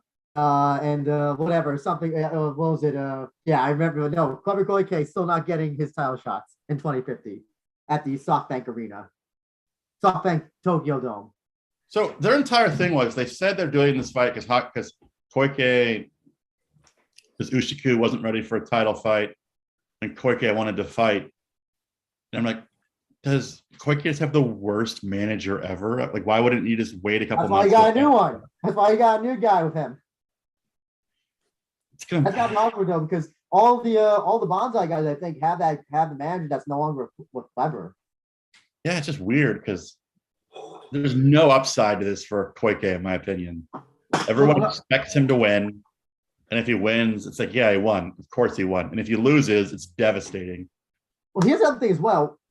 Hagiwara. Here's the thing that I've noticed what they've been doing with these matches. So you had Saito who lost to Mikuru, but then he gets a title shot. And then you have Hagiwara who loses in the main event of the last show and then gets the main event of this one, seemingly like another chance. I don't like this is what until Rizin has like official rankings or something. This is why I don't like this whole Saito got to fight Ushiku for the title on a 2-fight losing streak. Yeah, like here's the thing. Like I criticize UFC when they give Conor like a title fight after 6-5 losses, or whatever. I have to do the same thing here. It's like I just don't think it's right, and I think it makes the booking look sus, as the kids say. Suspicious. Or sus. It's just they're clearly playing favorites. I mean, that's what it is. Yeah. Oh no, you're right. But then you question the legitimacy of the booking when you can go on a 2-fight losing streak, and then still get a title shot. It's like it's kind of bullshit. Especially it's a nice response though to all those idiots that say Rising does fixed fights, because it's like, well, if they did fixed fights, why are the fighters they like not winning? Well, that's the thing. And also, listen, there's a lot easier ways to fix fights. So trust me, there's a lot easier ways to do that. And it's a little bit of maybe some Scott Coker style booking. Yeah, exactly. Yeah, it's a lot easier. You can fix a fight. It's easier to make a booked official fixed fight than whatever. Yeah, you know what I'm saying. Yeah. But yeah, like you said, they're all none of those guys are losing, or none of those guys are winning. I mean, it's just so. But this is why, it's a little bit baffling that you put Hagiwara. I mean, granted, he is popular, but I'm always gonna say this: he's still not on the level of like Mikuru or Kota, or I don't know about Yushi or Kai, possibly going to UFC Kai Azakura. Who knows? But it's like, I don't know. It's just, unless they really want Hagiwara to lose badly, that's the only other thing I could think of. Is that because you saw who he lost? He loses, he gets submitted by Dominator, who's not even a fifth of the grappler that Kleber is, and you're like, okay, so he got submitted by that guy. Mm-hmm. Now we're gonna put up the best grappler in the 145 division. So, I have a question. So, you can't deny before you ask that, CJ, Jamie says this is a snuff film of fights. Yeah, what is that Nicolas Cage movie? 9mm or 8mm? 8mm. Great movie. This is 8mm. So, in his last fight, Koike did get hurt on the feet by Sasaki. Yes. And Sasaki, for some reason, didn't push that advantage. Yeah. So, do you think Koike tries to avoid striking altogether in this match? I have to, unless he's massively, I'm about to really use a very bad word that could get me canceled. Unless he's massively stupid. Yes. Here's the thing. As soon as that bell rings, he should just immediately clinch and take him down, and then the fight's all Kleber's. Even trying to even entertain of the striking with Hagiwara, to me, would be incredibly stupid. Hagiwara's takedown defense is so poor that when he fought Mikuru Asakura, half of the takedowns were just Mikuru pushing him to the ground. They weren't like doubles. They weren't singles. They're just him pushing him to the ground. So I mean, if I was Koike, I would wait for Hagiwara to throw his first punch, parry it, and take him down immediately. Why even wait that long? Just basically like, you know, getting close to him, clinch, trip him, and then do your Kleber things, which you can do from anywhere from mount or even from wherever. It's this fight could be. I think I'm gonna say this right now. I think this fight ends in the first round in less than 2 minutes. That's my prediction, and I think Kleber wins like easily. But I will say this: how funny would it be if Hagiwara did win, like by some weird, I don't know, flash KO or something? No, that'd be nuts, and it would be further chaos to an already insane division. I do love chaos. Listen, yeah. Chaos does make things interesting. It really does. Especially now, the real question is Rin Hitomoto going to be sitting ringside again to mock him when he loses? I would hope so. I hope these two have a feud where they just talk shit and they never wind up having their match. They just talk shit. Rin Hitomoto going to spend like $20,000 to sit $10,000 to sit ringside and just make fun of him. That'd be hilarious. Listen, Ren Hiramoto will ride that shit out till the end of time. He will make fun of Hagiwara for every loss in life, not fighting and not fighting. Chris, thoughts, man? What do you think? I don't know. Well, finally, y'all pass over to me to talk about the fight because it seems like y'all been talking forever and a day about this. Where do I start? Actually, where do I end? I think it's best to ask when it comes down to this particular fight. Is Kleber ever going to... Is Kleber Koike Herbst ever going to improve as... No, wait, actually, that's a fucking rhetorical question. Will he ever get a title shot? Because he's steadily facing these guys who he can beat, like Kyohei Hagiwara. No disrespect to him. We talked to him before, Andrew. But I think that when it comes to this fight, Herbst is going to beat this man via decision or via submission. But if he loses, and oh boy, if he loses... And CJ, I want you to, when you're watching this event with your wife and Kleber Koike Herbst does lose, I want you to ask her one question. Yes. Is it time for Kleber Koike Herbst to hang up the gloves? Because I think that if he loses this fight and ends up losing more and more and more, he might have to put those gloves in the middle of the ring and call it in. And I don't think that he's ready to do that, especially after he's been hyped so much by Banzai Jiu-Jitsu, especially after coming from KSW, that he has been one of the stars. And I think one little loss from Kleber Koike Herbst will lead to his eventual downfall. And as far as Hagiwara goes, no disrespect to him, I think he has a career that can continue well past the point of going 500. But if he loses this fight, it's not going to be the end of the road. I just think that if he wins, he's not going to be able to handle the pressure of being a top star, even if he's sober. Thoughts on Pat, Chris? I'm going to lay that all on you, CJ. Any thoughts on what Chris has said? I don't think if Koike loses, he hangs him up. I think it's just a crazy fluke that happened. We have a guy on the verge of being a 500 fighter fighting a guy who's 29-5.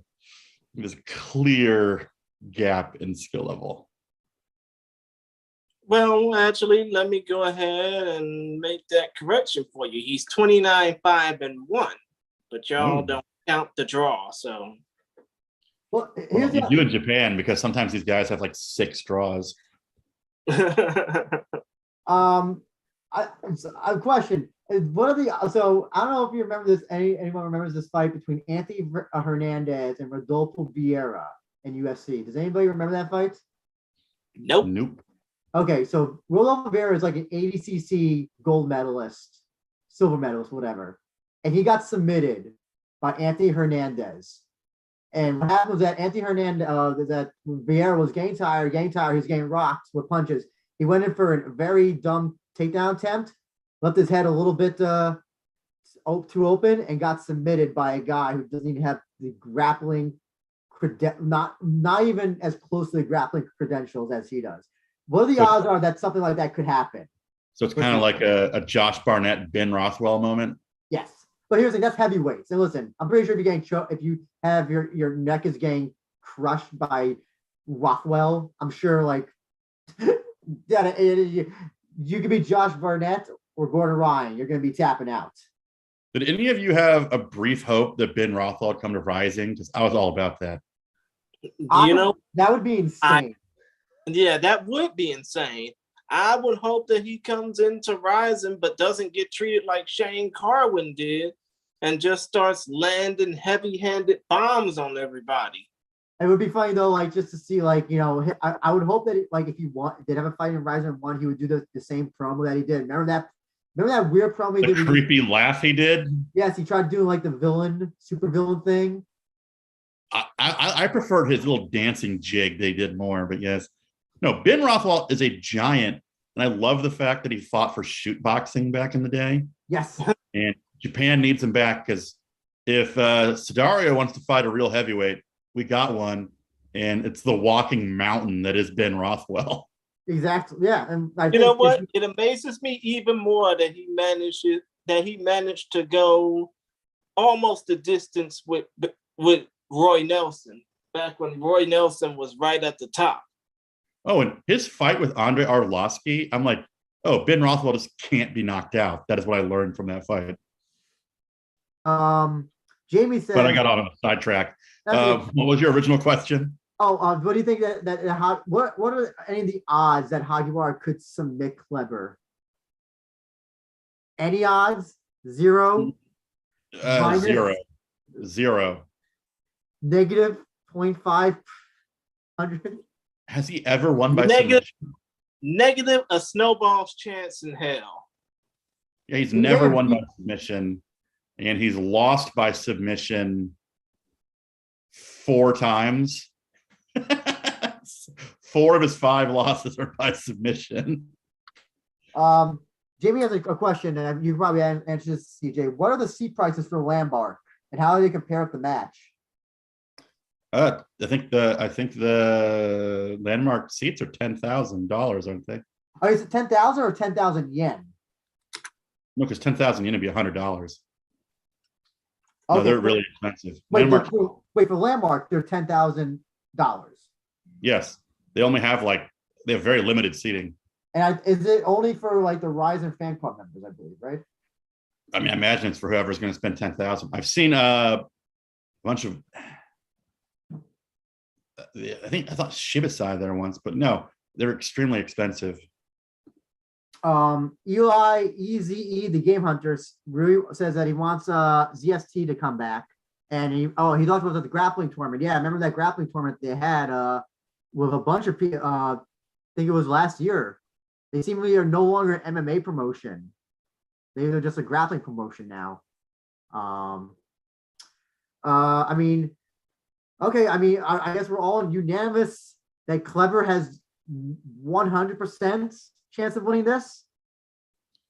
Not 100. He can get knocked out, but I'm still very perplexed by why this match has happened. I'm more like I can forget if this match happened down the line. I could see that. It's just such. I apologize. A ticket to sit there is $1,000. I was going to say for Landmark, that sounds absurdly expensive. But so it's $1,000 a ticket. Okay. But as Jamie Melke and I'm sorry for using your actual last name, Jamie, said in the comments, how much do the seat prices compare for Landmark to the upcoming match at the Tokyo Dome on June 19th? Well, I mean, aren't the front row for the match $30,000 for the Tenchin show? Yes, they are. So they're much more expensive. Basically, Jamie is just humble bragging because I personally know he has tickets to the match. Oh, that's why you asking. Wow.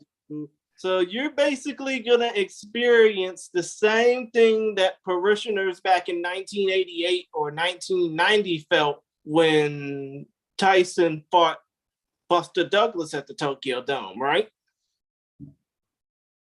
But Andrew, yeah, if you're a fan club member, the ticket's only $800. So. Okay, so it's $200. Well, just gonna completely ignore my question, huh? Well, because I watched that documentary on the Buster Douglas Mike Tyson fight, and my favorite moment was that when I found out that Mike Tyson's corner didn't bring any supplies with them, and that they tried to use a rubber glove or a condom to get the swelling down on his eye by filling it with tap water. Because he had no professional coaches or a cut man with him.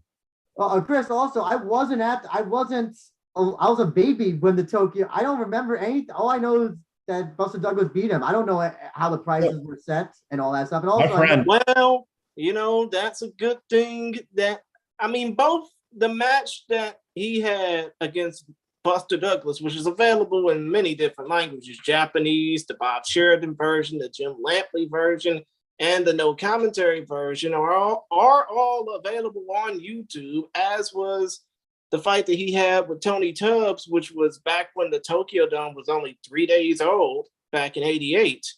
I'm a basic I'm not no documentarian. I just watched the shit.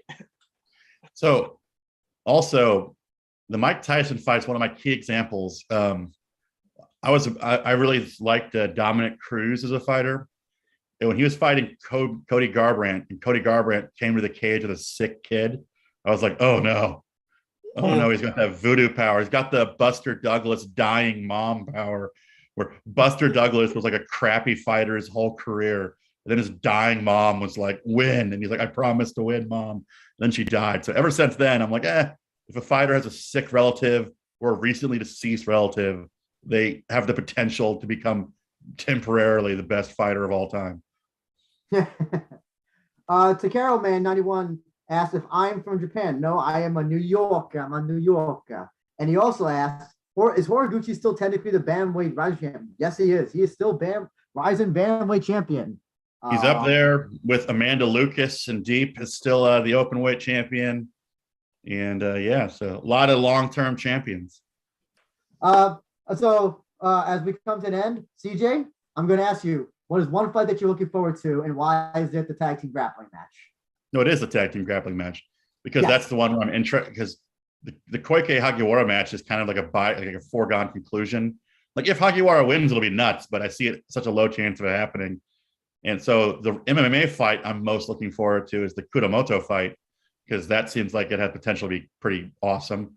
But the grappling match is the most fun. I thought you were going to say Yushi and Sanki. I was incorrectly thinking. I'm Team Kuramoto, but the grappling match, between Daisuke and Tokoro, they have to have like 50 arm bars under their name as a career. And then if Ota wasn't there, it'd just make me happier. Oh, I think everybody agrees. It's like Ota is it just like sticks out like a sore thumb. So even though she would get murdered, I'd be happier if it was Seika Izawa or something, like at least go weird with it. Takeo Man 90. Oh no. I think you're mishearing me. I don't live in Japan. I'm not and there. Lives in New York. Takeo Man 91. To respond to your question, Andrew is a New Yorker. Specifically, he's from Brooklyn, New York. I don't know which part of Brooklyn, but technically he's a Brooklynite. There's only one person who's from Japan. That's CJ. He's the only one here that's in Japan right now. Andrew spends all of his time following Princess Mako and her husband And her around husband New York. who's failing the law of the bar many times. Apparently he can't even become a lawyer in New York City or New York State, I should say. Chris, what was a fight that you're looking forward to?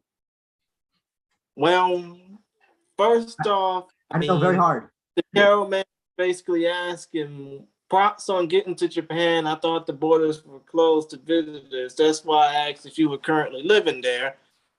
I mean, obviously, to tell you the difference to Carol man, Andrew lives in New York. CJ is originally from Indiana and now lives in Japan. I'm just a lazy fuck from the suburbs of Houston, Texas. Let's just be real.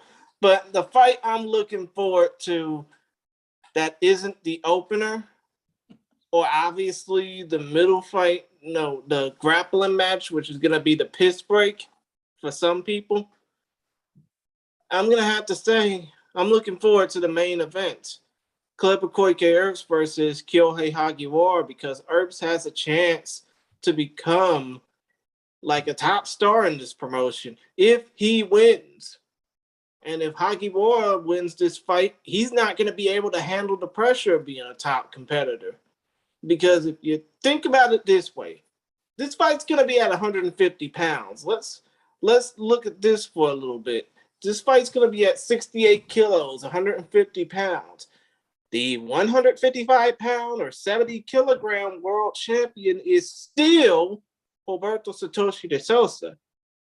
I don't think we'll ever see Kleber Herbst versus Roberto Satoshi de Sousa for the lightweight title. But think about this. If Herbst wins this fight, he'll drop 5 pounds and potentially face off against Kenny Man.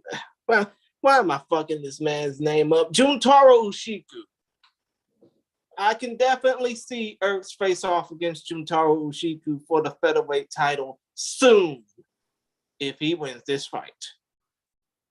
I was laughing because I was just thinking, you know, it would have been such a killer main event if they did Kleber versus Nakamura and then have Ota and Hagiwara as maybe the worst grappling tag team of all time. Anybody else? Anybody agree that should have been the main event? This is like the Jamaican bobsled team moment. Just like, yeah. Well, they came in. Well, they didn't win, but they came in third. I don't think that Ota and Hagiwara would come in third for a tag team grappling match. But I really wish that this match. I really wish the main event could have been like Nakamura versus Kleber. That's my personal opinion. That would have been way more fun. That would have been a way more interesting match in my mind. I hope those two face off at some point. I really do. That's like the main match that I'm. At least in a grappling match. Any sort of or MMA. Okay, but yeah, if you ask me, grappling match. There's parting interests I have in each of the MMA and one or two of the MMA matches, but you had me sold on this grappling match. I just hope that it's like I hope we get a lot of like I hope it's just like Tokoro and Nakamura like for the entire duration. I can do without Kanehara and Ota. Give me 10 minutes of Nakamura and Tokoro, and that's like worth the price of admission already. And actually, speaking of price of admission, already want a way to watch this show. Chris, how do you watch this show? Oh, that's easy, Andrew, because Live Now won't be able to show it. So that means no commentary. You'll be able to, that is you, the viewer, the listener, whoever's watching this show right about now, you can check out the show on Rizin Live. Just go to jp.risinff.com for more information about Rizin Live, as you'll be able to get it for about $30 US, which is equal to how much yen, CJ? About 30, right? It's like 3,500 or 33,000 yen, right? Yeah, but that's you have to buy. I think actually it might be more Price now. Changes if you buy it the day of, or if you don't buy it before. Well, actually, would that be now? Because it is today. The show goes down in a few hours, right, CJ? Yeah, so if you buy it now, it's going to be the more expensive price. Oh, okay. Yeah. Shit. Show, I mean, The show will take place at 5 a.m. Eastern Time, 2 a.m. Pacific, or 10 a.m. Greenwich Mean Time if you live in the UK and actually want to see this. But still, though, it's going to be available on Rizin Live. I don't know if there's going to be any unlimited replays. Nope. It's until May 15th. I read through that terms and services agreement very thoroughly. I made sure that there was a replay option or like a video on demand option. May 15th. So right. But point of the matter is, the event will be shown on Rizin Live in obviously 8 hours from now, 5 a.m. Eastern, 2 a.m. Pacific. No, wait, actually, this event will happen in 7 hours from right now, 5 a.m. Eastern, 2 a.m. Pacific. I have at 6 a.m., Chris. I have at 6 a.m. because it says 7 p.m. Unless I'm doing the military time wrong. So I think it's 6 a.m. Look, CJ, what time does it start for you? Drop it all. Right? It starts at 7. Yeah, that's 6 a.m. That's 6 a.m. Eastern time. So Tapology has it at 3 a.m. Either way, this event will start by the time most of the people on the East Coast, in the Eastern Seaboard, as you know, a lot of people like to call the East Coast of the United States, from New York to Miami. You know, it'll be up, but it'll be ready. It'll be live by the time Andrew wakes up and washes his hair on Thursday morning, getting ready for a crazy Cinco de Mayo. Me, I'm gonna probably be asleep because ain't no way I'm getting up at 5 a.m. to watch a damn fight. To watch a damn midweek Rizin card, but I hope it's enjoyable. Other than that, we are thankful that y'all are joining us on this special edition of the We Are Rizin podcast. We're thankful that some of y'all tuned in. And before we all bid y'all adieu, CJ, they can follow you on Twitter at CJ_Sogukaku and check out sogu-kaku.com. Am I right? You are right, sir.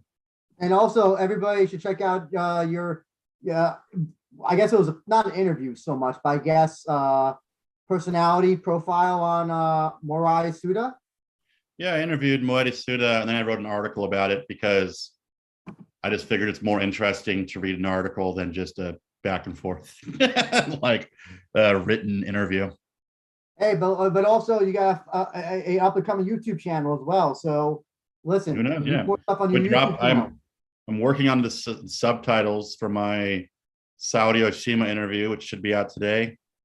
And then maybe a couple more Deep Jewels articles in prep for the event on Sunday. Hey, you need more stuff for Ring Nakai. I saw the views for your Ring Nakai interview after you put in Rakanji. So yeah. Okay. Well, yeah, I need more. Everyone needs more Ring Nakai, but it's like bowing down to the throne. Please, my lord, speak to me. No. Of course. And Andrew, they can follow this podcast on Twitter at We Are Rizin Pod, WeAreRizinPod, all in one word.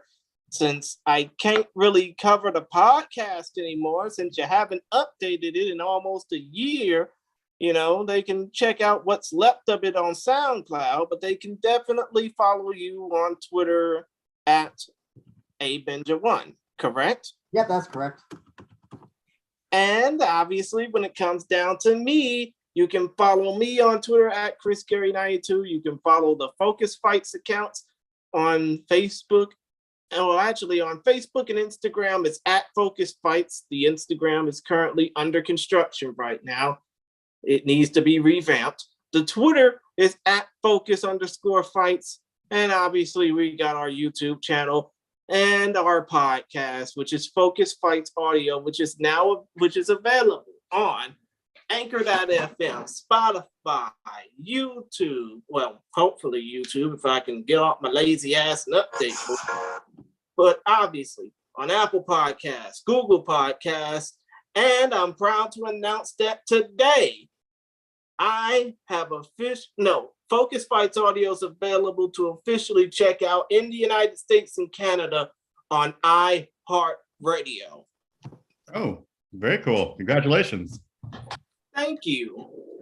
But other than that, that's all the time that we have. And we thank you, the viewer, you, the listener, for checking this show out. And, hopefully when we do get this going, the next time we will be talking about the Rizin Landmark review and hopefully previewing like what the people over, like what Jack Wannon wants us to do. We want to talk about the match as well. We're throwing our hats into the collective Tokyo Dome ring, and we want to be able to talk about the super show, the mega event between Takeru Sagawa and Tenshin Nasukawa. So hopefully that'll be our next show after the review for Rizin Landmark Volume 3. But until then, for now, we thank you for tuning in. We are glad you are a part of Rizin Fan Nation, and we're even thankful you're joining us on the We Are Rizin podcast. Till then, stay safe, drive carefully, take care of those and those around you. And as the great Lenny Hart, who, oh, by the way, will be celebrating her 59th birthday next week, always likes to say,